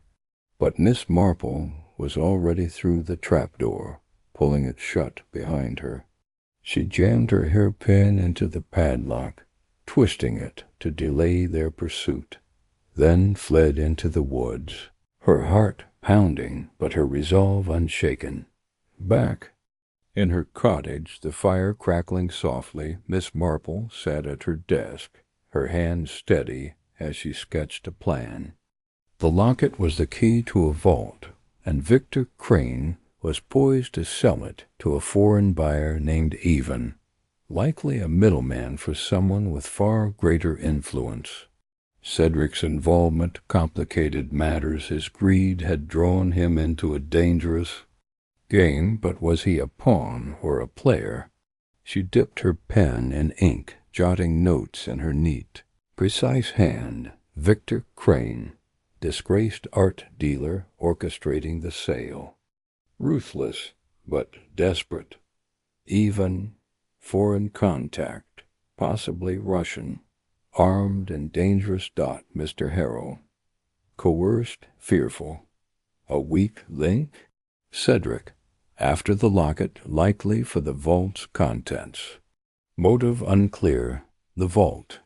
Location unknown. Contents unknown. The heart of the plot. She leaned back, her eyes narrowing as she considered her next move. The village fete was 2 days away, a perfect opportunity to draw Crane into the open. She would need allies, perhaps her nephew Raymond and the sharp-eyed Mrs. Finch. A trap could be set, but it would require precision, courage, and a touch of audacity. The clock on her mantel chimed softly, marking the early hours of morning. Miss Marple smiled faintly, her mind alight with possibilities. The stakes were higher than ever, but so was her determination. St. Mary Mead's peace was worth fighting for, and she would see this vile plot undone, one careful step at a time. Chapter 9. Allies in the village. The morning sun filtered through the lace curtains of Miss Marple's cottage, casting delicate patterns on the polished oak table where she sat, her fingers tracing the rim of a porcelain teacup. The events of the past days swirled in her mind like leaves in an autumn breeze. Footprints at the mill, a coded message, a clandestine meeting, and the shopkeeper's trembling hands. Each clue was a thread, and she was determined to weave them into a tapestry that revealed the truth. But the web was intricate, and she knew she could not unravel it alone. Today she would seek allies, those whose loyalty to St. Mary Mead ran as deep as her own. She set the teacup down with a soft clink and glanced at the clock. It was just past 9, the hour when the village stirred to life. The postmistress, Mrs. Finch, would be sorting letters at the post office, and her nephew, Raymond West, was due to arrive from London by the midday train. Both, she suspected, could prove invaluable. Mrs. Finch's sharp eyes missed nothing, and Raymond's modern flair for investigation, honed by his work as a writer, might bring fresh perspective to this murky affair. Miss Marple rose, smoothing her tweed skirt, and selected a modest hat from the rack by the door. She paused to glance at the cryptic ledger she'd retrieved from Mr. Harrow's shop, its pages filled with cryptic numbers and initials. The entries suggested a network, one that extended beyond the scarred man she'd seen at the village hall. Victor Crane, she thought, her mind testing the name that had surfaced in her inquiries. If he was indeed the stranger, his motives were still shrouded in shadow. She tucked the ledger into her handbag, locked the cottage door, and stepped into the crisp morning air. Sd. Mary Mead was a picture of tranquility, its thatched roofs gleaming under the sun, its gardens bursting with late summer blooms. Yet Miss Marple's keen eyes saw beyond the idyllic surface. The butcher's boy lingered too long at the corner, his gaze darting toward the post office. Mrs. Cleary, the baker's wife, whispered urgently to a neighbor, their heads bent close. The village was a stage, and its players were restless. The post office was a small, ivy-covered building at the heart of the village, its bell jingling as Miss Marple pushed open the door. Inside, Mrs. Finch stood behind the counter, her spectacles perched on her nose as she sorted a stack of envelopes with practiced efficiency. She was a wiry woman in her 50s, with a no-nonsense air and a memory for details that rivaled Miss Marple's own. "Good morning, Mrs. Finch," Miss Marple said, her voice warm but laced with purpose.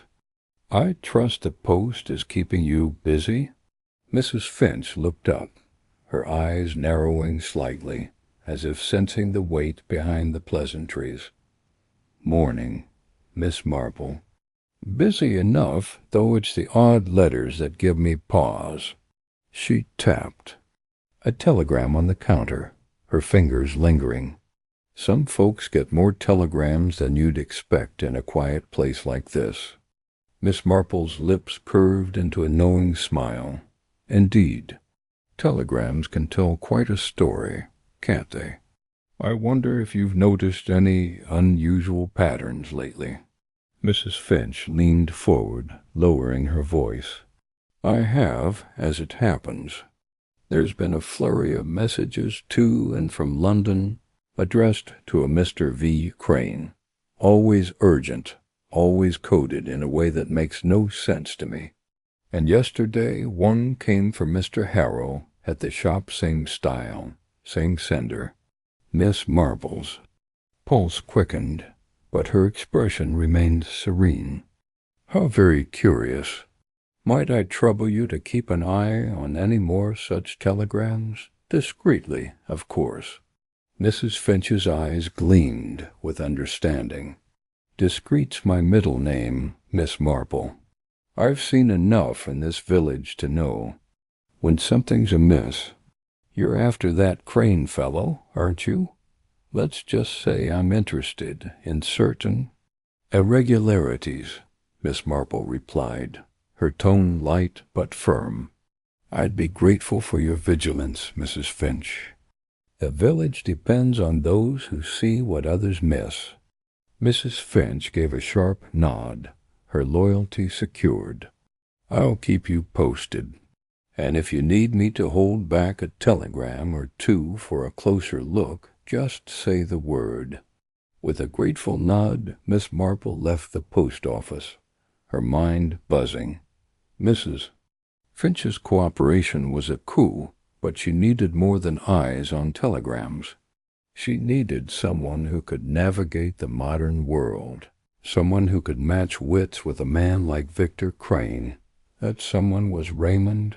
The train from London pulled into the station at 12:30, its whistle piercing the quiet.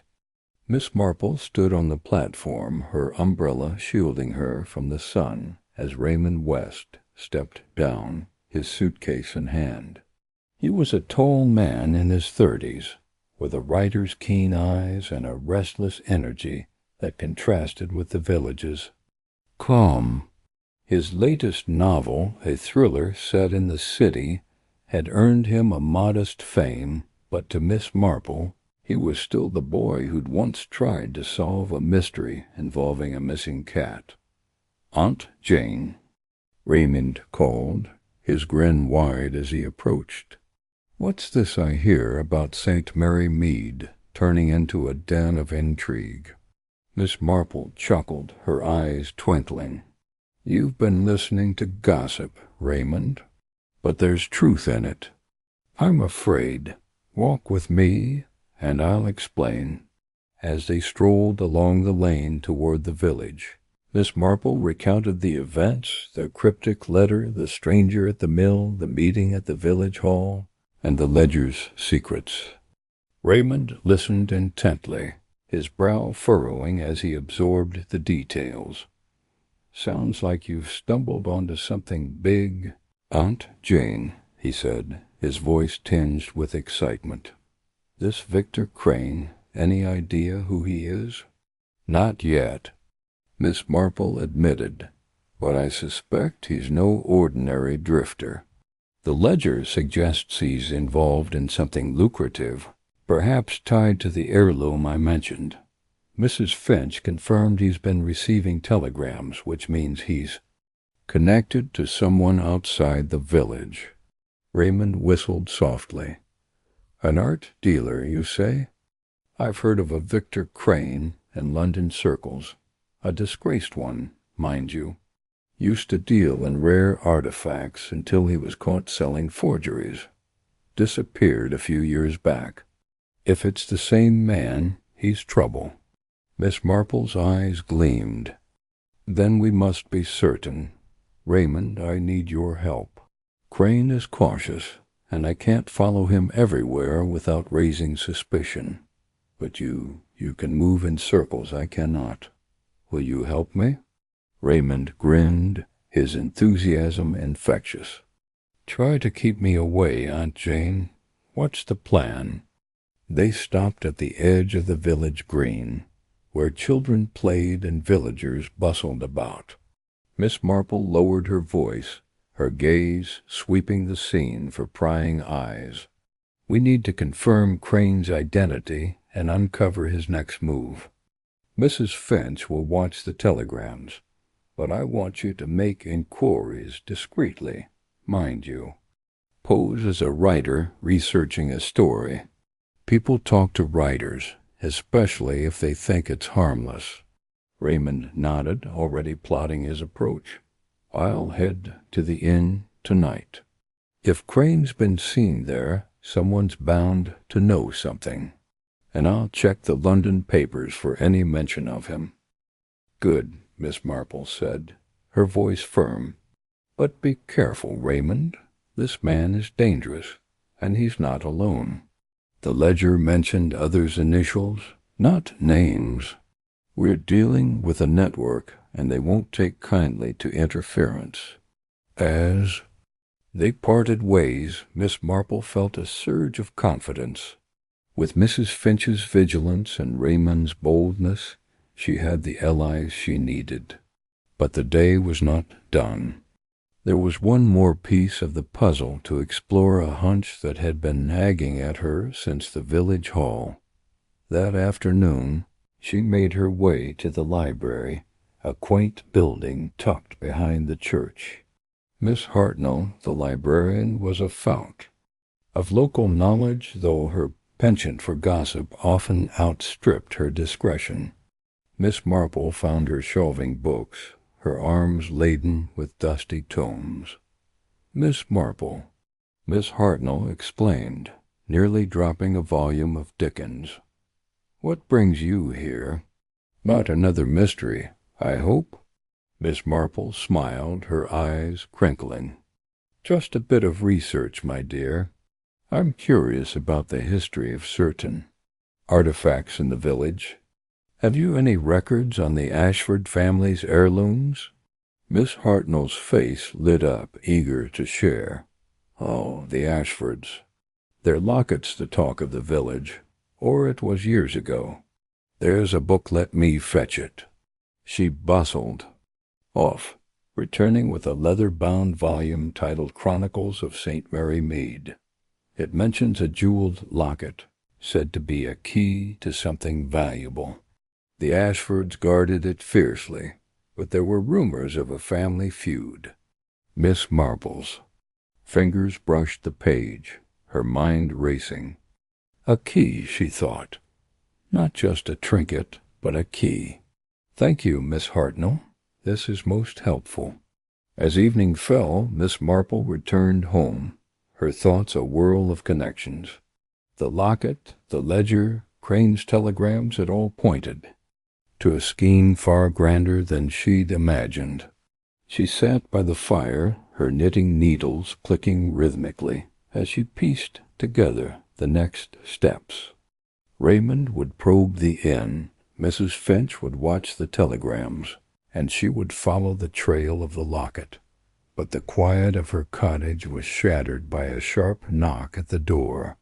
She rose, her heart quickening, and opened it to find Mrs. Finch, her face pale and her hands clutching a telegram. Miss Marple," she whispered. "It came just now. For Crane. It's urgent, and it mentions a meeting tomorrow night at the old oak by the river. I thought you should know." Miss Marple took the telegram, her eyes scanning the coded text. "Thank you, Mrs. Finch. You've done well. Tell no one and keep watching." As Mrs. Finch hurried away, Miss Marple closed the door, her mind alight with possibilities. The old oak was secluded, perfect for a secret rendezvous. She would need Raymond's help to observe it, perhaps even to set a trap. The net was closing, but the danger was growing. She returned to her chair. Her knitting resumed, but her thoughts were far from the wool in her hands. Victor Crane was no mere art dealer. He was a predator, and St. Mary Mead was his hunting ground. With her allies by her side, Miss Marple felt the thrill of the chase. The chapter of this mystery was far from over, but she was ready to write its next pages. Chapter 10. The trap is set. The sun hung low over St. Mary Mead, casting long shadows across the cobblestone paths and thatched roofs. A gentle breeze carried the scent of blooming roses from Miss Marple's garden, but her mind was far from the tranquil beauty of her hamlet. The air felt charged, as though the village itself held its breath, awaiting the unraveling of the sinister threads she had so carefully traced. Today was the day her plan would come to fruition, a delicate trap to ensnare Victor Crane, the disgraced art dealer whose scarred face and cunning had cast a shadow over St. Mary Mead. Miss Marple sat at her polished oak table, her knitting abandoned beside a steaming cup of Earl Grey. Across from her, her nephew Raymond West, a writer, with a flair for the dramatic, leaned forward, his eyes bright with anticipation. Beside him sat Mrs. Finch, the postmistress, whose sharp memory for telegrams had proven invaluable. The trio had spent the previous evening refining their strategy, and now, as the village clock struck 4, they prepared to set it in motion. "Raymond." "Dear," Miss Marple said, her voice calm but laced with purpose, "you must embody the part. This Mr. Crane is no fool. He'll be watching for any slip, any hint that you're not the wealthy collector you claim to be." Raymond grinned, adjusting his tweed jacket, which he'd chosen for its air of understated wealth. "Aunt Jane, I've played enough rogues on paper to manage one in person. I'll be Reginald Thorne, eccentric art enthusiast with a penchant for rare heirlooms. Crane won't suspect a thing." Mrs. Finch, her gray curls bobbing as she nodded, added, "I've seen his telegrams, Miss Marple. He's cautious, always using coded phrases. The eagle flies at dusk. That's how. He confirms meetings. You'll need to slip that into your conversation, Raymond, or he'll bolt." Miss Marple's eyes twinkled. "Excellent, Mrs. Finch. And you'll keep watch on the inn's back entrance? If Crane's accomplices show, we must know who they are." "Count on me," Mrs. Finch said, her tone resolute. "I've got my niece's bicycle ready. I'll look like any old busybody pedaling about. No one'll think twice." The plan was audacious but precise. Raymond, posing as Reginald Thorne, would contact Crane through a carefully crafted letter expressing interest in purchasing the jeweled locket for an exorbitant sum. The meeting would take place at the Black Boar Inn, a cozy establishment on the village's edge, known for its dimly lit corners and discreet patrons. Miss Marple would linger nearby, disguised as a harmless spinster reading in the inn's lounge, her sharp eyes missing nothing. Mrs. Finch would monitor the perimeter, noting any suspicious figures. The goal was to lure Crane into revealing his plans for the locket, and, with luck, expose the mastermind pulling his strings. As the trio finalized their roles, Miss Marple's thoughts drifted to the ledger she'd retrieved from Mr. Harrow's shop. Its cryptic entries, dates, sums, and initials pointed to a network of illicit dealings, with the locket at its heart. Crane was no mere thief. He was a cog in a larger machine, one that threatened the very fabric of St. Mary Mead. She felt a familiar thrill, the quiet excitement of untangling a puzzle no one else could see. The Black Boar Inn buzzed with the low hum of evening chatter. Farmers swapped stories over pints, and a group of travelers played cards in the corner. Miss Marple settled into a plush armchair by the fireplace. A copy of the Times opened before her, though her eyes rarely touched the page. Her gray shawl and spectacles rendered her invisible, just another elderly woman passing the time. Yet her senses were sharp, catching every creak of the floorboards, every murmured word. Raymond entered at precisely 7, his stride confident, but not ostentatious. He wore a silk cravat and carried a leather satchel, props to bolster his persona as Reginald Thorne. At the bar he ordered a brandy and asked the innkeeper, Mr. Tuttle, to send a message to Mr. Victor Crane. Presently a guest, the innkeeper, a stout man with a penchant for gossip, nodded and disappeared into the back. Miss Marple's gaze flicked to the staircase. Moments later, Victor Crane descended, his scarred face unmistakable even in the dim light. The scar, a jagged line from temple to jaw, gave him a menacing air, but his movements were smooth, almost feline. He scanned the room, his eyes lingering briefly on Miss Marple, before dismissing her as inconsequential. She suppressed a smile. Underestimation was her greatest ally. Raymond rose, extending a hand. "Mr. Crane? Reginald Thorne. A pleasure." Crane's handshake was firm, his eyes wary. "Mr. Thorne, your letter was intriguing. You mentioned an interest in a certain item." They sat at a corner table, far enough from Miss Marple to avoid suspicion, but close enough for her to catch their words. She turned a page of her newspaper, her ears attuned to their conversation. "I collect rare pieces," Raymond said, his tone warm but calculated. "Jewels with history, you might say. I heard through certain channels that you possess a locket of exceptional provenance. The eagle flies at dusk, does it not?" Crane's posture stiffened, but he nodded. "You're well informed. The item is unique, but such treasures come at a price." "Name it," Raymond said, leaning back with the ease of a man accustomed to wealth. Crane hesitated, his fingers drumming on the table. £10,000, non-negotiable. Miss Marple's heart quickened. £10,000 was a fortune, far beyond the locket's material value.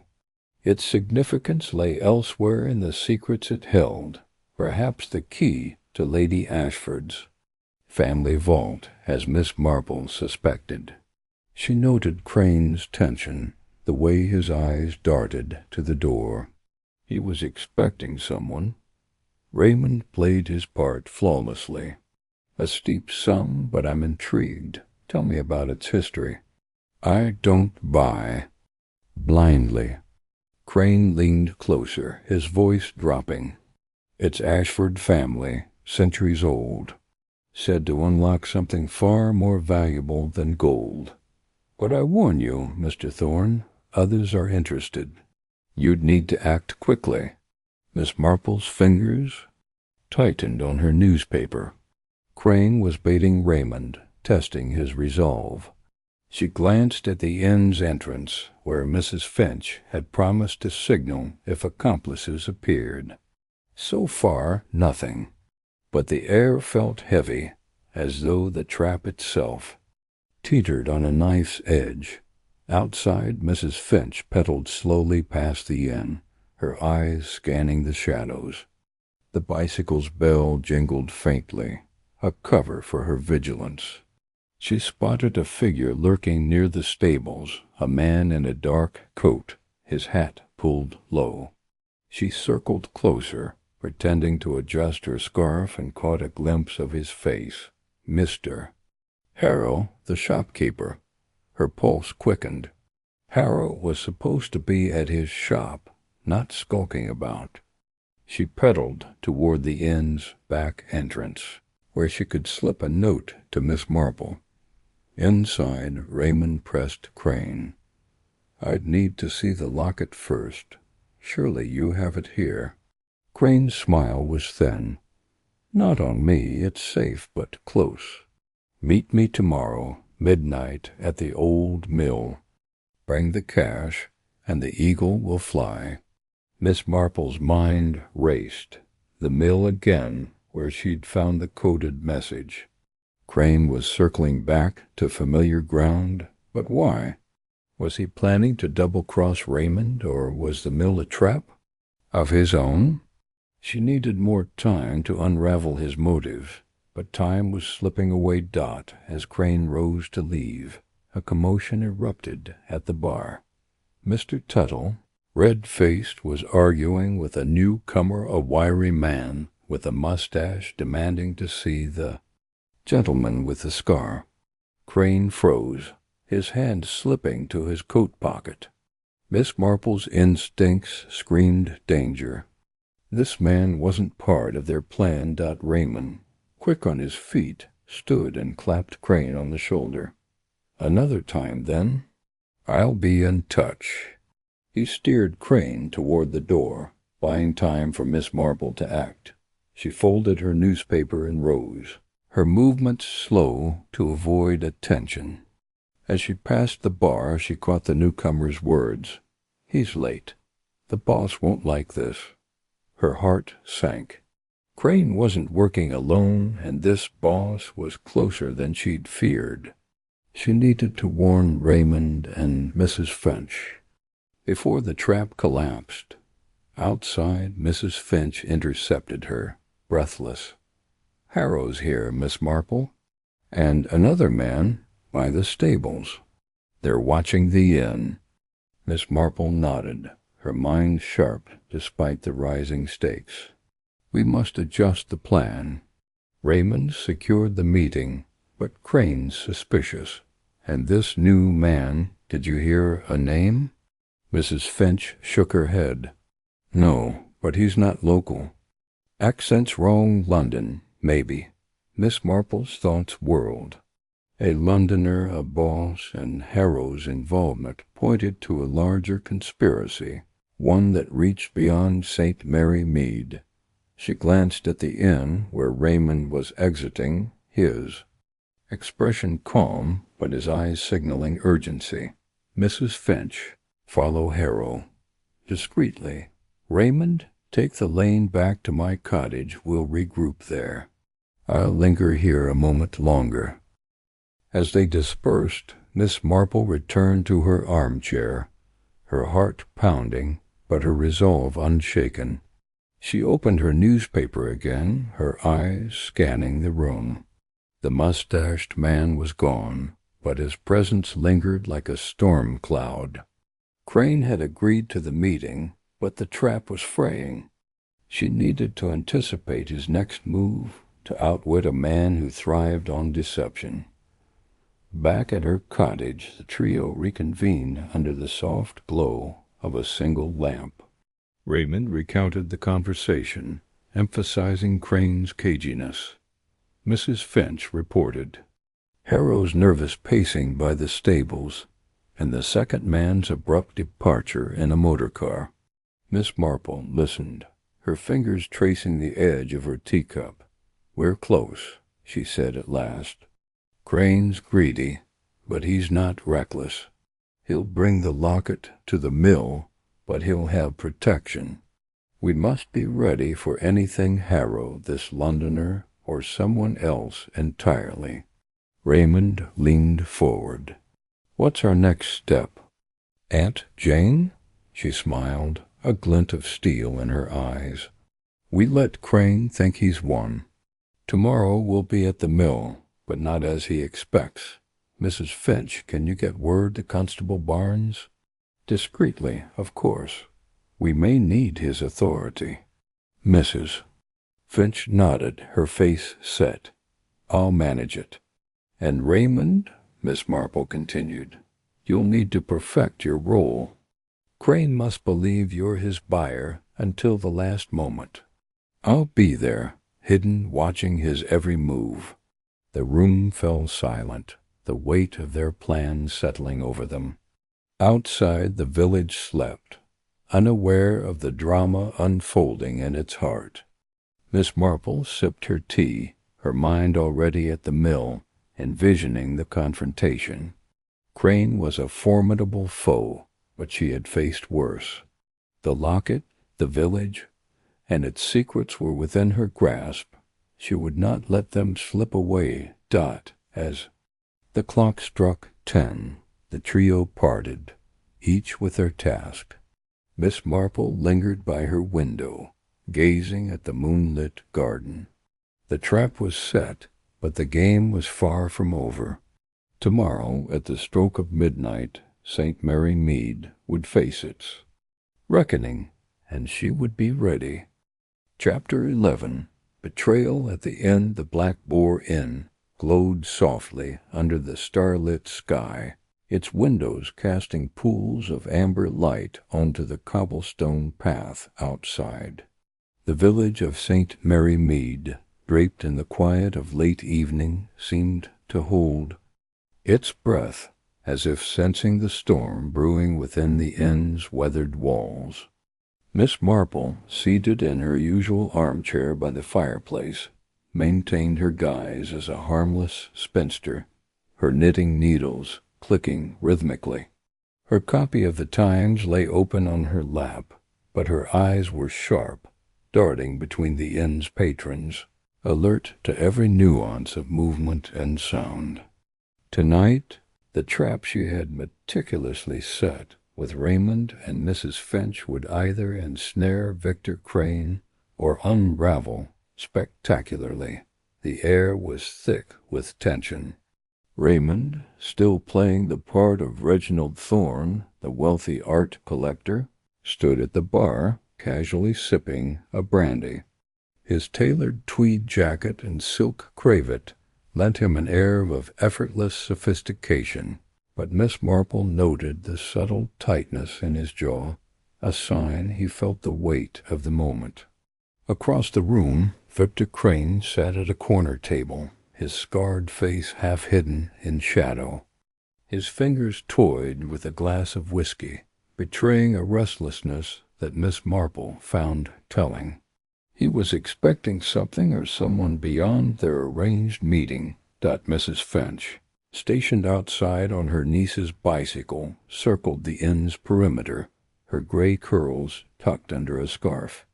Her task was to watch for Crane's accomplices, particularly Mr. Harrow, the nervous shopkeeper, and the mysterious mustached man from London, who had disrupted their plans the previous evening. Miss Marple's mind churned with possibilities. The ledger from Harrow's shop, the coded message at the mill, and Crane's cryptic references to a boss pointed to a conspiracy far larger than a stolen locket. Tonight she hoped to uncover the truth and protect St. Mary Mead from its shadow. The inn's door creaked open, and a new figure entered, a woman, tall and angular, with a severe black hat and a coat that seemed too heavy for the mild summer night. Miss Marple's needles paused. The woman's sharp eyes scanned the room, lingering on Crane before settling on Raymond. She approached the bar, her heels clicking with purpose, and ordered a sherry in a low, clipped voice. Miss Marple's instincts prickled. This was no ordinary patron. Raymond, ever the performer, caught the woman's glance and offered a polite nod. "Good evening," he said, his tone warm but guarded. "A fine night for a drink, isn't it?" The woman's lips curved into a thin smile. "Indeed, Mr. Thorne, though I suspect you're here for more than the inn's brandy." Miss Marple's heart skipped. The woman knew Raymond's alias. This was no coincidence. She was part of Crane's circle, perhaps the boss he served. Miss Marple adjusted her shawl, her mind racing to recalibrate the plan. Raymond, to his credit, didn't flinch. "I'm a man of varied interests," he replied smoothly. "And you are?" "Miss Eleanor Vance," she said, her voice like polished steel. "I represent certain parties interested in your transaction with Mr. Crane. May we speak privately?" Raymond glanced at Crane, who gave a subtle nod. Miss Marple's needles resumed their rhythm, a deliberate choice to maintain her cover. She strained to hear as Raymond and Miss Vance moved to a table near the window, their voices low but audible to her practiced ears. "I understand you wish to acquire the locket," Miss Vance said, her tone businesslike. "My associates are prepared to facilitate, but we require assurances. Your funds, are they secure?" Raymond leaned back, exuding confidence. £10,000 as agreed. Cash ready for tomorrow's meeting at the mill. But I'd like assurances of my own. The locket's authenticity, for one. Miss Vance's smile didn't reach her eyes. "You'll see it tomorrow. Mr. Crane is meticulous. But tell me, Mr. Thorne, why such interest in a village trinket?" Miss Marple noted the probing question. Miss Vance was testing Raymond, searching for cracks in his story. She glanced at Crane, who was now watching the exchange intently, his hand resting near his coat pocket. A weapon, perhaps.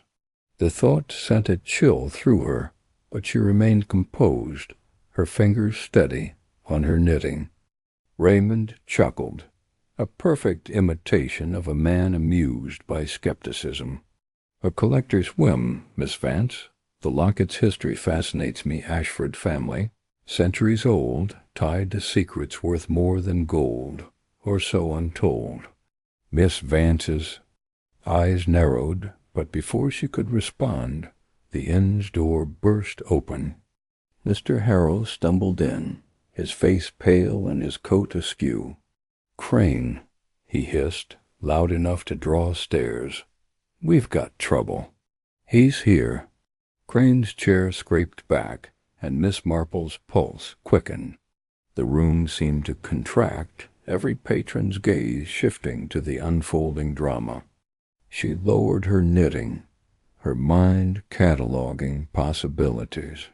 He could only be the mustached Londoner or someone worse. "Who's here?" Crane snapped, his voice low but sharp. Harrow glanced nervously at the door. "Baxter. He knows you're meeting Thorne. He's not happy." Miss Marple's thoughts whirled. Baxter, a new name, likely the mustached man. His presence suggested a fracture in Crane's operation, a power struggle that could either aid or derail her plan. She caught Raymond's eye, a silent signal to keep Miss Vance engaged. Raymond rose, his tone conciliatory. "Gentlemen, ladies, let's keep this civil. Mr. Harrow, join us. No need for alarm." Harrow hesitated, then shuffled to the table, his hands trembling. Miss Vance's expression hardened. "This is unacceptable, Victor. You assured me discretion." Crane's scar twitched as he glared at Harrow. "It's under control, Eleanor. Baxter's just flexing. He won't interfere." Miss Marple's mind seized on the name Eleanor. Miss Vance was no mere intermediary. She held authority. The plot thickened, and with it the danger. She glanced at the window, hoping to spot Mrs. Finch, but the street was dark, the bicycle nowhere in sight. A pang of worry struck her, but she pushed it aside. Focus was paramount dot as the group ate. The table argued in hushed tones. The inn's door opened again, and the mustached man Baxter strode in. His tailored suit and confident swagger marked him as an outsider, a city predator in a rural den. He made straight for Crane's table, ignoring the curious stares of the inn's patrons. "Victor," Baxter said, his voice dripping with menace, "you're playing a dangerous game. The boss doesn't like being kept in the dark." Crane stood, his hand still near his pocket. "You're out of line, Baxter. This is my deal." Miss Marple's heart pounded. The boss, again someone above even Miss Vance. The locket was no mere heirloom. It was a linchpin in a scheme that reached beyond St. Mary Mead, perhaps to London's underworld. She needed to act but her. Role demanded subtlety. She folded her newspaper, preparing to slip closer, when a new voice cut through the tension. "Enough." Mr. Tuttle, the innkeeper, stormed from behind the bar, his face red with indignation. "This is a respectable establishment, not a den for your squabbles. Take it outside, or I'll fetch Constable Barnes." The room froze.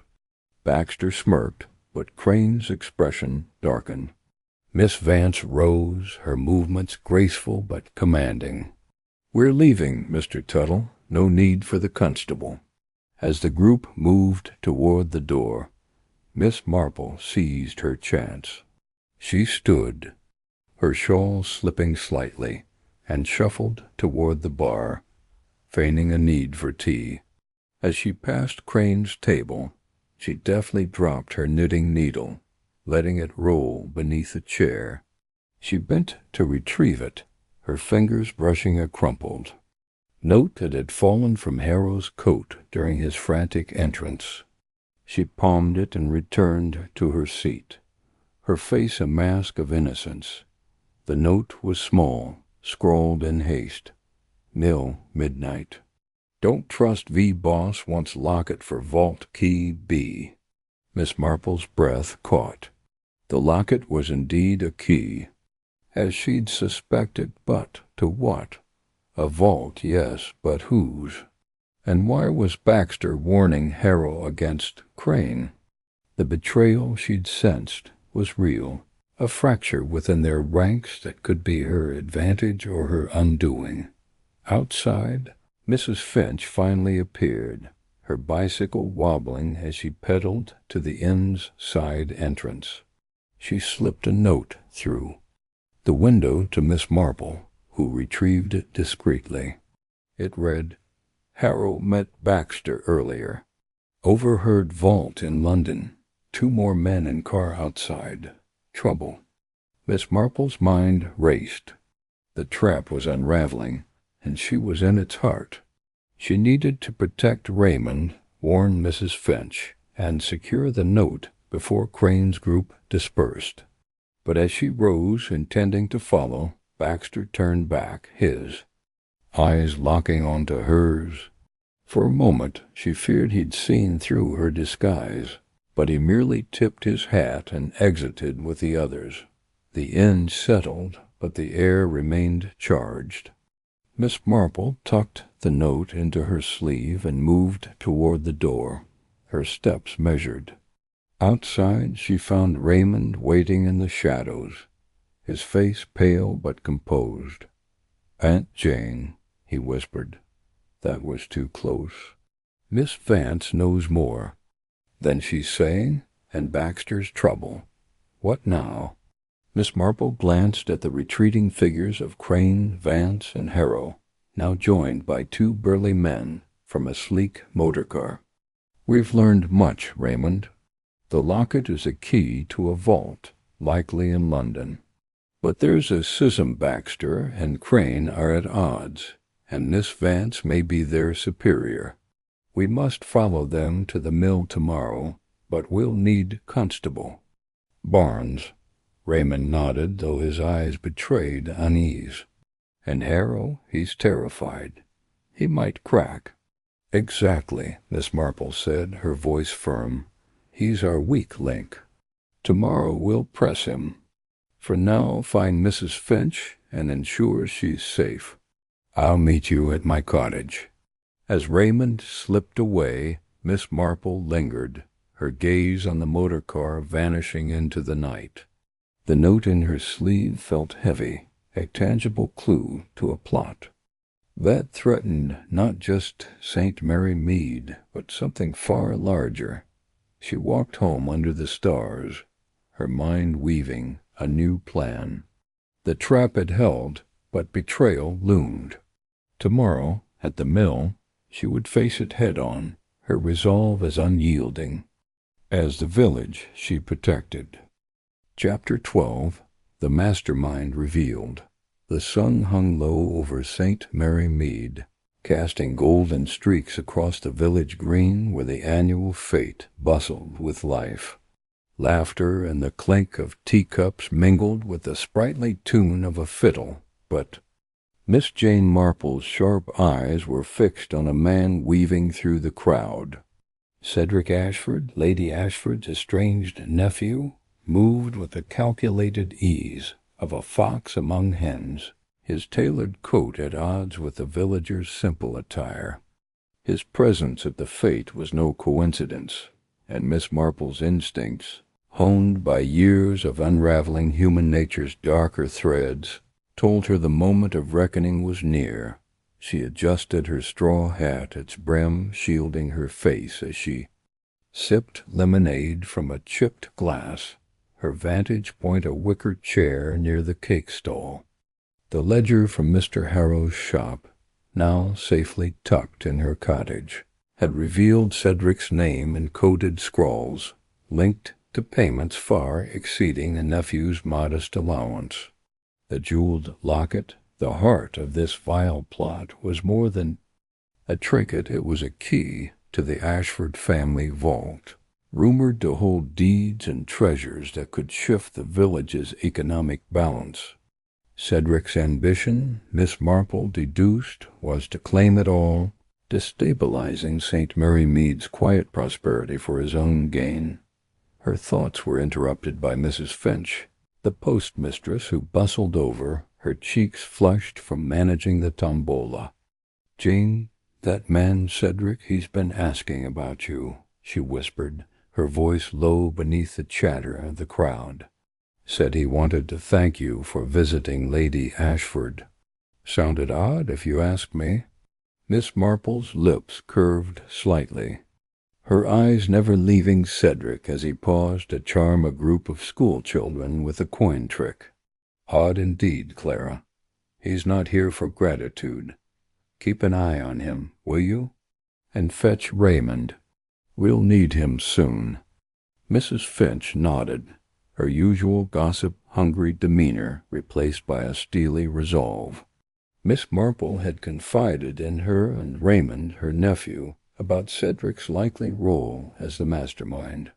The plan was simple but delicate. Confront Cedric with enough evidence to force a confession, while ensuring he didn't slip through their fingers like mist. The fete, with its crowded chaos, was the perfect stage dot as Mrs. Finch slipped away. Miss Marple rose, her steps deliberate as she navigated the stalls. The air smelled of fresh scones and cut grass, but beneath the merriment tension coiled like a spring. She recalled the ledger's entries, payments to Victor Crane, the disgraced art dealer with the scarred face, and cryptic references to the key's delivery. The locket's hiding place, Cedric's final piece, remained elusive, but Miss Marple's mind worked like a loom, weaving threads of motive and opportunity. She paused at the flower stall, where Mrs. Bunting, the florist, was arranging dahlias. "Lovely blooms, Mrs. Bunting," Miss Marple said, her tone light. "Have you seen Mr. Ashford about?" He seems quite taken with the fate." Mrs. Bunting's eyes darted nervously. "Oh, yes, he was here earlier, asking about old jewelry lockets. Specifically, said he's collecting for a museum. Queer thing to ask at a fete, don't you think?" "Very queer," Miss Marple agreed, her mind racing. Cedric was probing, testing the village's awareness of the locket. She thanked Mrs. Bunting and moved toward the tea-tent, where Cedric now stood, laughing with the vicar. The vicar still, uneasy from their earlier encounter, caught Miss Marple's eye and gave a subtle nod, signaling he'd keep Cedric occupied. Inside the tent, Miss Marple found Raymond, his boyish charm masking the sharp mind she relied on. "Aunt Jane," he sighed, leaning close. "Crane's not here. I checked the inn and the mill. Cedric's alone today, which means he's either confident or desperate." "Desperate," Miss Marple murmured, her fingers brushing the lace of her shawl. "He knows we're close. The locket's not in his hands yet, but he's hunting. We must draw him out now, Raymond.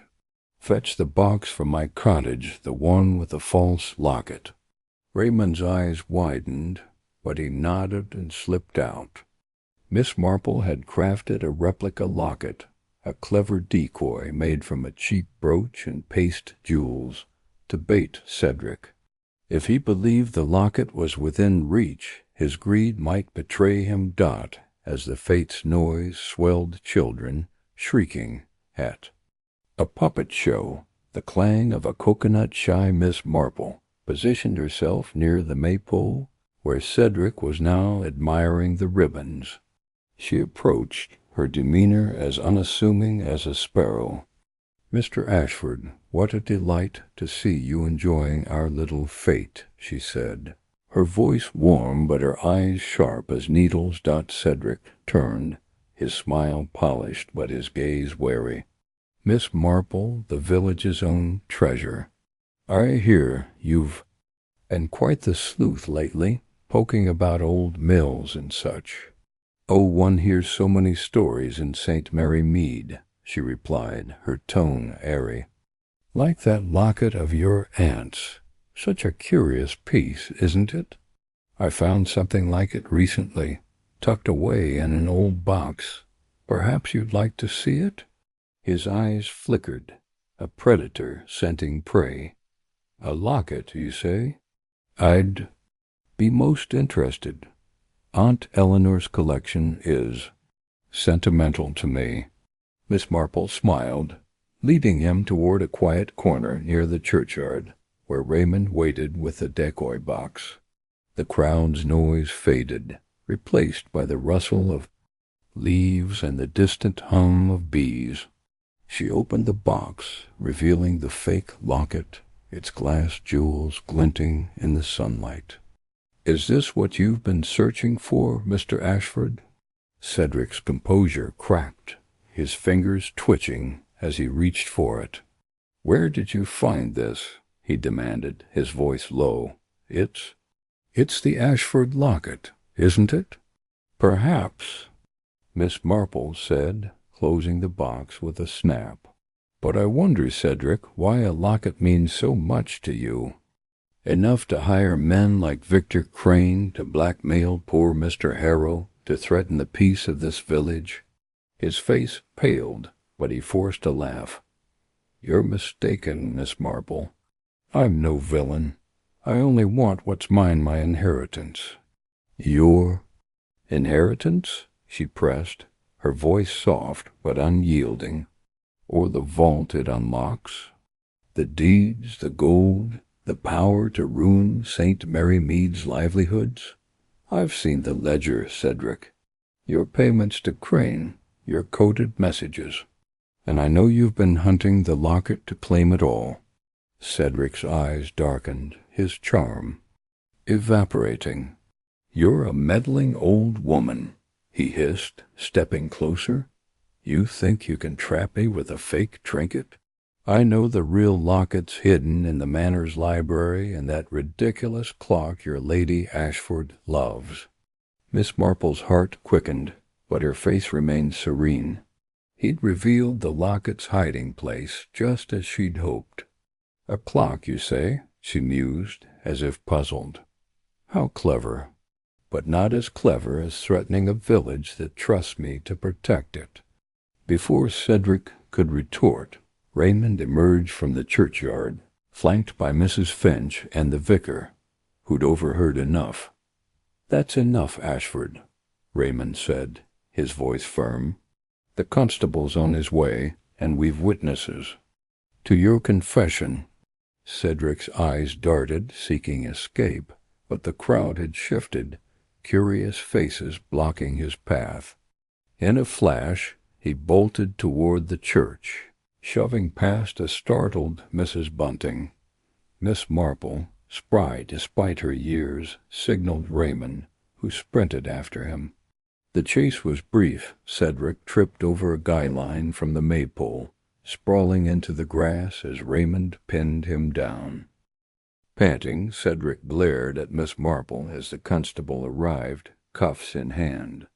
"You'll regret this," he spat. "The locket's mine by right." "It belongs to St. Mary Mead," Miss Marple said quietly, "and to those who cherish its peace." As the constable led Cedric away, Miss Marple slipped into the churchyard, her mind already on the Manor's library. The Fates' music resumed, oblivious to the drama, but her work wasn't done. She hurried to Ashford Manor, where Lady Ashford greeted her with weary gratitude. In the library, Miss Marple found the clock a gaudy, gilded thing, and, with Lady Ashford's permission, opened its base. There, nestled in velvet, was the true locket, its emeralds winking like secrets. "You've saved us, Jane," Lady Ashford said, her voice trembling. "But Cedric, he was family." "Family can wound deepest," Miss Marple replied gently. "But St. Mary Mead is your family, too." As she left the manor, the locket safe in her handbag, the village glowed under the setting sun. The Fates' laughter echoed, a reminder of the serenity she'd fought for. Yet, as she walked home, her mind lingered on one detail: Cedric's accomplices. Most were accounted for, but a shadow of doubt remained. Someone perhaps was still watching. The chapter closed with Miss Marple stepping into her cottage, the locket secure, her triumph tempered by vigilance. St. Mary Mead was safe for now. Chapter 13. The locket's return the morning after the fate dawned crisp in St. Mary Mead, with dew glistening on the cobblestones, and the scent of blooming roses drifting through the air. Miss Jane Marple sat in her parlor, the jeweled locket, resting on her lace-covered table, its emeralds catching the sunlight like tiny green flames. She had retrieved it from the Manor's library clock the previous evening, a triumph that had sent Cedric Ashford, Lady Ashford's scheming nephew, into the constable's custody. Yet as she sipped her morning tea, her sharp eyes lingered on the locket, her mind unsettled. The village's peace felt fragile, like a spider's web trembling before a storm. Cedric's plot had been foiled, but whispers of accomplices lingered, and the locket's true power, the key to the Ashford family vault, demanded its safe return to Lady Ashford. Miss Marple's fingers traced the locket's intricate filigree, her thoughts weaving through the events of the past weeks. The vault, rumored to hold deeds to half the village's land and a fortune in gold, was no mere family heirloom. Its contents could reshape St. Mary Mead's future, and Cedric's desperate grab for it suggested others might still covet its secrets. She resolved to return the locket to Lady Ashford at once, but not without ensuring the vault's safety. The village, with its quaint cottages and bustling green, deserved better than to fall prey to greed again. She wrapped the locket in a velvet pouch and slipped it into her handbag, her movements brisk despite the early hour. Outside St. Mary, Mead stirred with its usual rhythm. The baker's boy whistled as he delivered loaves, and Mrs. Price, the grocer's wife, swept her doorstep with vigor. Miss Marple nodded to them as she passed, her straw hat tilted to shield her face from curious glances. Her destination was Ashford Manor, but first she detoured to the post office, where Mrs. Finch, her trusted ally, was sorting letters with a frown. "Jane, you're up early," Mrs. Finch said, her eyes darting to the door as if expecting trouble. "After yesterday's kerfuffle, I thought you'd take a rest." "No rest for the vigilant, Clara," Miss Marple replied, her voice light but her gaze keen. "Have you seen any strangers about? Or odd telegrams, perhaps?" Mrs. Finch leaned closer, lowering her voice. "Funny you should ask. Last night, a telegram came from Mr. Harrow marked urgent from London. I didn't open it, of course, but the sender's name was smudged, like someone didn't want to be traced. And this morning I saw a man lingering near the church, tall fellow with a limp. Not one of ours." Miss Marple's lips pursed.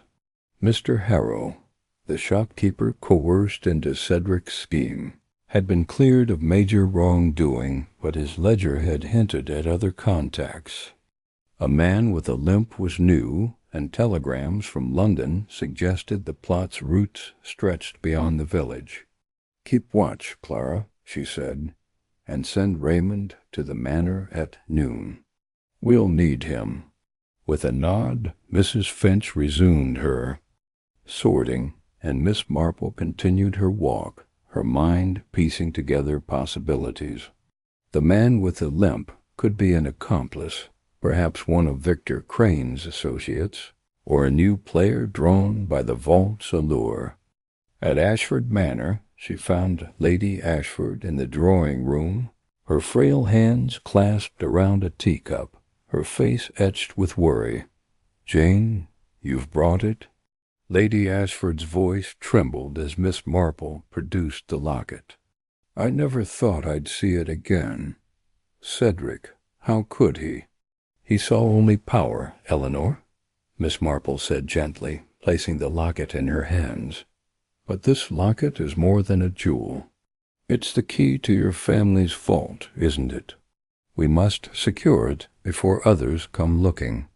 Lady Ashford's eyes widened, her fingers tightening around the locket.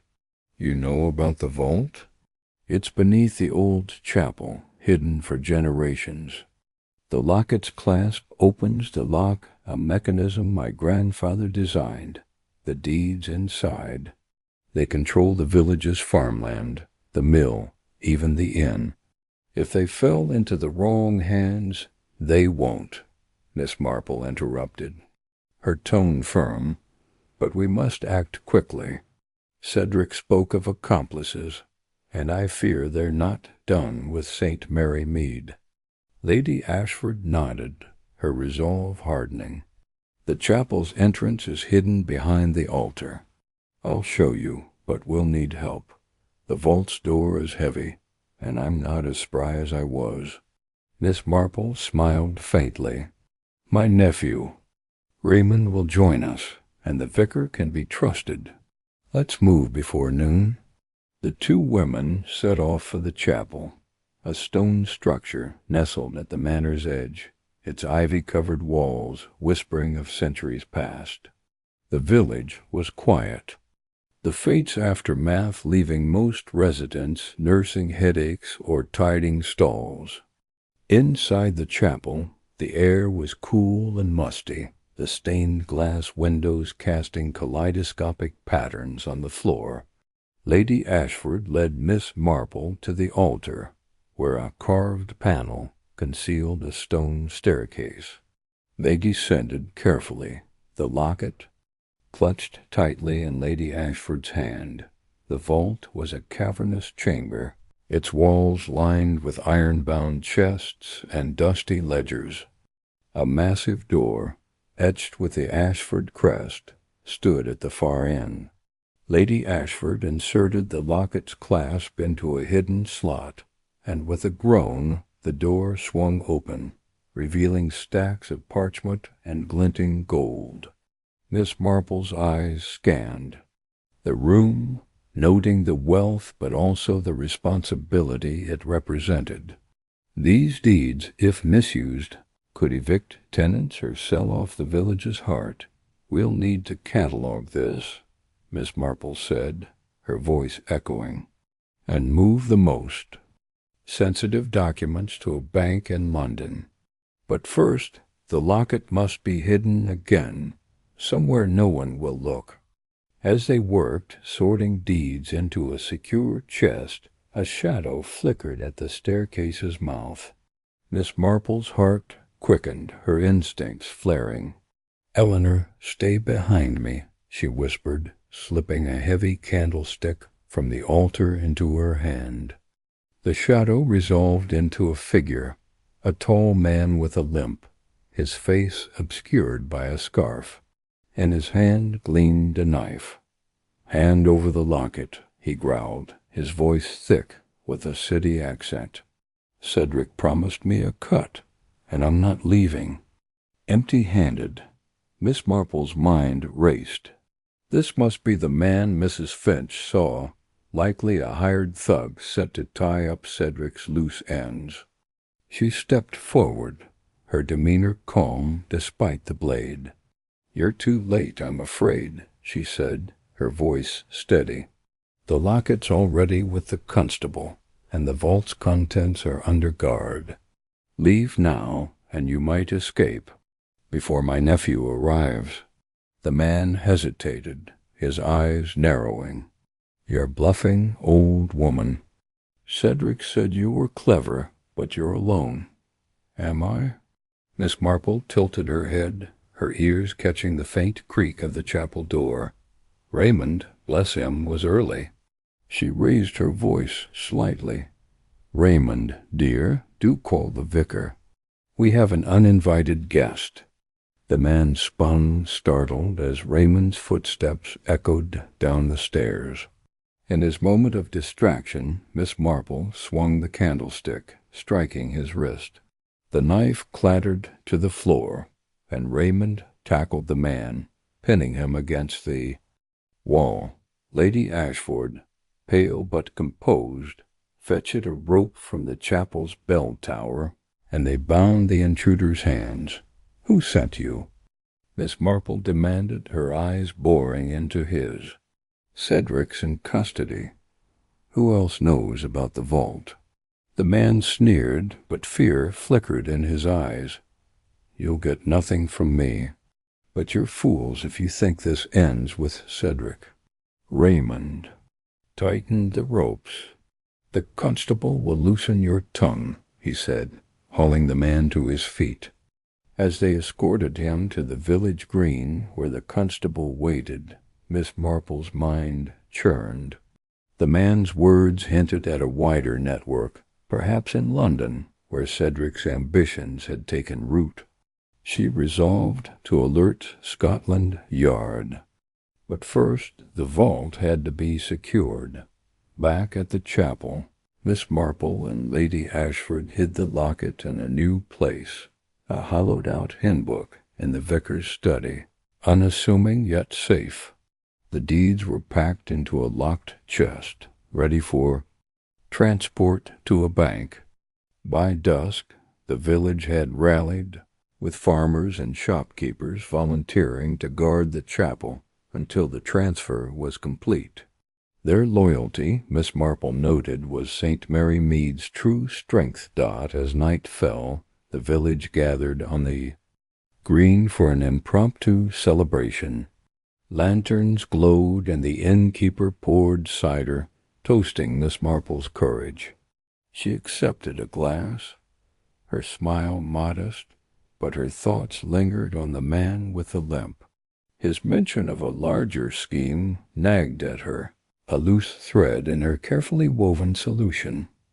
"Jane, you've saved us," Lady Ashford said, joining her by the bonfire. "The village owes you everything." "Not everything, Miss Marple," replied, her eyes scanning the crowd. "But we must stay watchful. Greed has long fingers." The celebration continued, laughter rising into the starry sky, but Miss Marple's mind was already turning to the next challenge. The locket was safe, the vault protected, but St. Mary Mead's serenity was a prize worth defending always. Chapter 14. Serenity restored. The dawn broke over St. Mary Mead with a hush, as if the village itself exhaled in relief after weeks of turmoil. Miss Jane Marple sat in her garden, her knitting needles clicking rhythmically, the soft clink a counterpoint to the bird-song weaving through her rose bushes. The jeweled locket, now safely hidden in a hymn-book in the vicar's study, had been returned to Lady Ashford, and the Ashford family vault's contents, deeds, gold, and secrets were secured in a London bank. Cedric Ashford, the mastermind of the vile plot to seize the village's legacy, was in custody, and his hired thug, the man with the limp, awaited questioning in the county jail. Yet as Miss Marple sipped her tea, her sharp eyes scanned the horizon. One loose end remained, a shadow flickering at the edge of her thoughts, and she would not rest until St. Mary Mead's peace was truly restored. The village bustled with its usual rhythm, unaware of the final thread Miss Marple sought to tie. Children chased hoops down the lane, and the baker's cart rattled past, its aroma of fresh bread mingling with the scent of dew-soaked grass. She set her knitting aside, her mind replaying the thug's cryptic words. "You're fools if you think this ends with Cedric." His sneer had carried the weight of truth, suggesting a deeper network beyond the village's borders.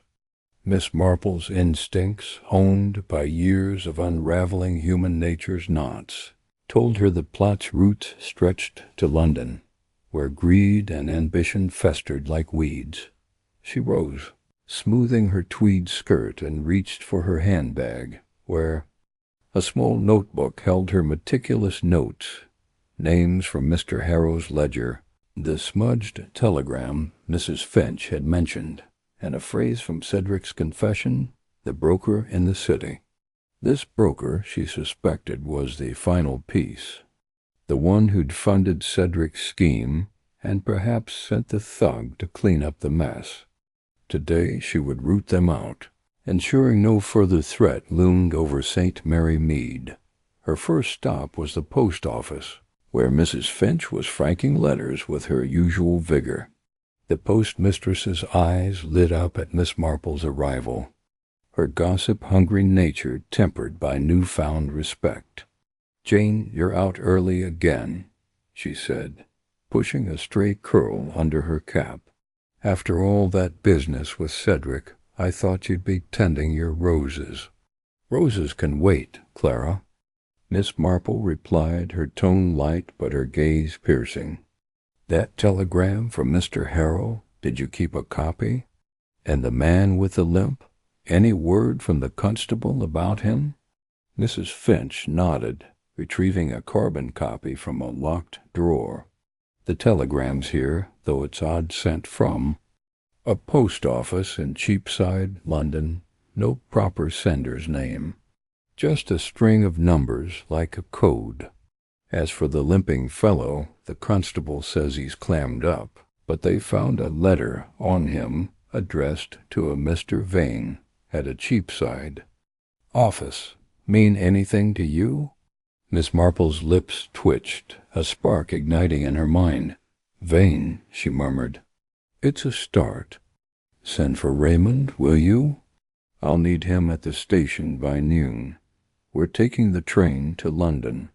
Mrs. Finch's eyebrows shot up, but she scurried to the telephone, her efficiency a testament to their alliance.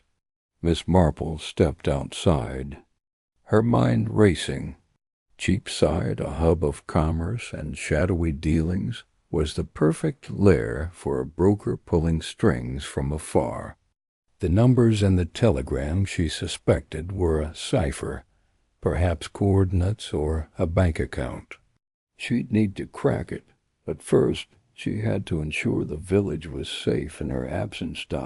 At the vicarage, she found the vicar, Mr. Clement, polishing the altar candlesticks, his nervous energy from earlier weeks replaced by gratitude.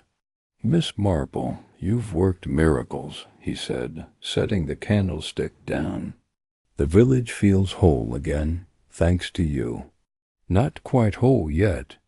"Vicar," she replied, her voice gentle but firm, "I need you to watch the chapel.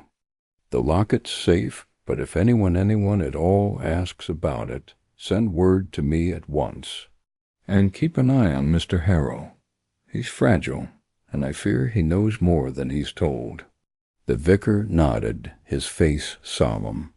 "You have my word, Jane. But London? Surely the danger's past?" "Danger's like ivy," she said, adjusting her hat.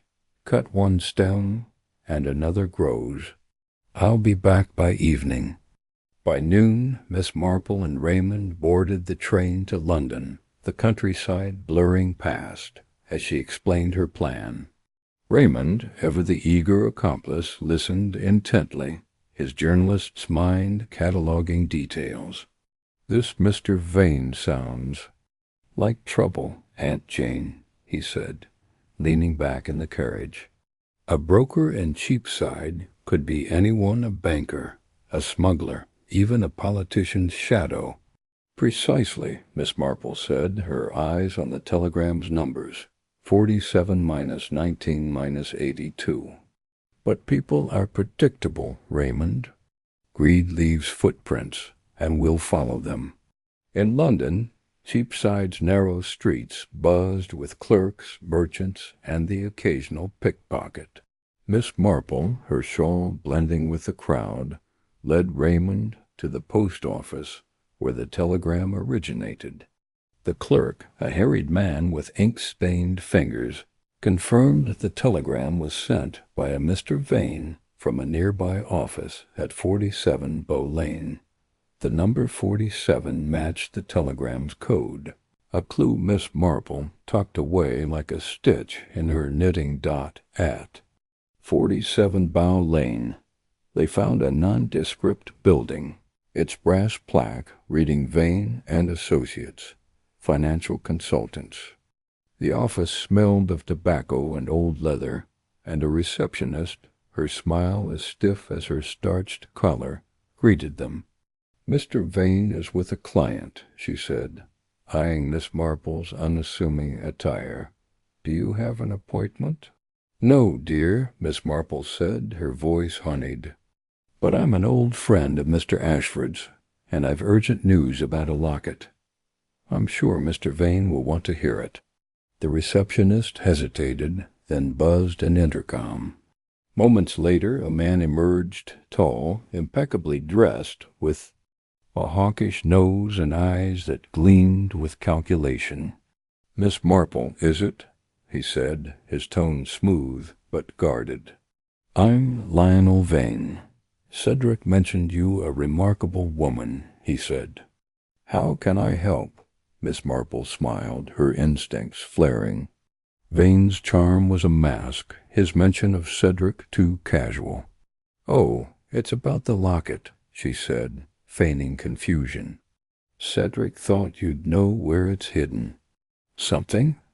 About a vault and 19, or was it 82? Vane's smile faltered, his fingers twitching. "You're mistaken, I'm sure. I'm merely a financier, not involved in Cedric's fancies. Perhaps you'd like tea while we sort this out?" "Tea would be lovely," Miss Marple said, nodding to Raymond, who slipped out under the pretense of fetching a cab. In truth, he was headed to a nearby police station, armed with a note from Miss Marple detailing Vane's likely role. She settled into a plush chair, her eyes scanning the office, a locked filing cabinet, a map of St. Mary Mead pinned to the wall, and a ledger half hidden under papers. The numbers 19 and 82, she realized, might refer to a safe combination or a bank vault. As Vane poured tea, his questions grew pointed. "Cedric's in trouble, I hear." "A pity. Did he mention any business partners?" "Only in passing," Miss Marple said, her tone airy. "He spoke of a broker who promised him wealth. A clever man, but perhaps too clever. You see, I found a telegram with numbers 47-19-82. They led me here. Curious, isn't it?" Vane's hand froze mid-pour, tea splashing onto the saucer. "A coincidence," he said, his voice tight. "Numbers mean nothing without context." "Oh, context is everything," Miss Marple said, her eyes locking onto his. "Like a ledger linking you to Victor Crane, or a thug sent to St. Mary Mead to retrieve a locket you funded Cedric to steal. The vault's deeds would have made you rich, Mr. Vane, but St. Mary Mead's not for sale." Vane's composure cracked, his face reddening. "You've no proof," he snapped, rising.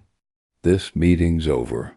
Before he could move, the door burst open, and Raymond entered with 2 constables, their truncheons at the ready. "Mr. Vane, you're under arrest." "For conspiracy and extortion," one said, producing handcuffs. Vane lunged for the filing cabinet, but Raymond was faster, blocking his path. Miss Marple stood, her shawl slipping to reveal the steel in her gaze. "Your mistake, Mr. Vane, was underestimating a village. St. Mary Mead may seem small, but its heart is fierce." As the constables led Vane away, Miss Marple and Raymond searched the office, finding the ledger with entries matching Mr. Harrow's, confirming Vane as the plot's financier. The numbers 19 and 82 unlocked a safe containing documents tying Vane to a network of black market dealers, all now exposed to Scotland Yard. The case was sealed, the threat extinguished. Back in St. Mary Mead, by evening, Miss Marple stood in her garden, the village glowing under a crimson sunset. The vicar had organized a quiet tribute, a plaque in the chapel, inscribed to Jane Marple, guardian of our peace. She accepted it with a modest smile. Her knitting resumed, the needles clicking like a metronome of calm. Over tea, she reflected on the adventure. The locket, the vault, the greed it had tested her, but St. Mary Mead endured, its serenity restored. Mrs. Finch joined her, bearing a tray of scones. "Jane, you're a marvel," she said. "No more strangers lurking, I hope?" "Not for now," Miss Marple said, her eyes twinkling. "But I'll keep watch, Clara. Someone must." As the village settled into night, its lights winking like stars, Miss Marple smiled. Content. St. Mary Mead was safe, its legacy secure, and her work, at last, complete.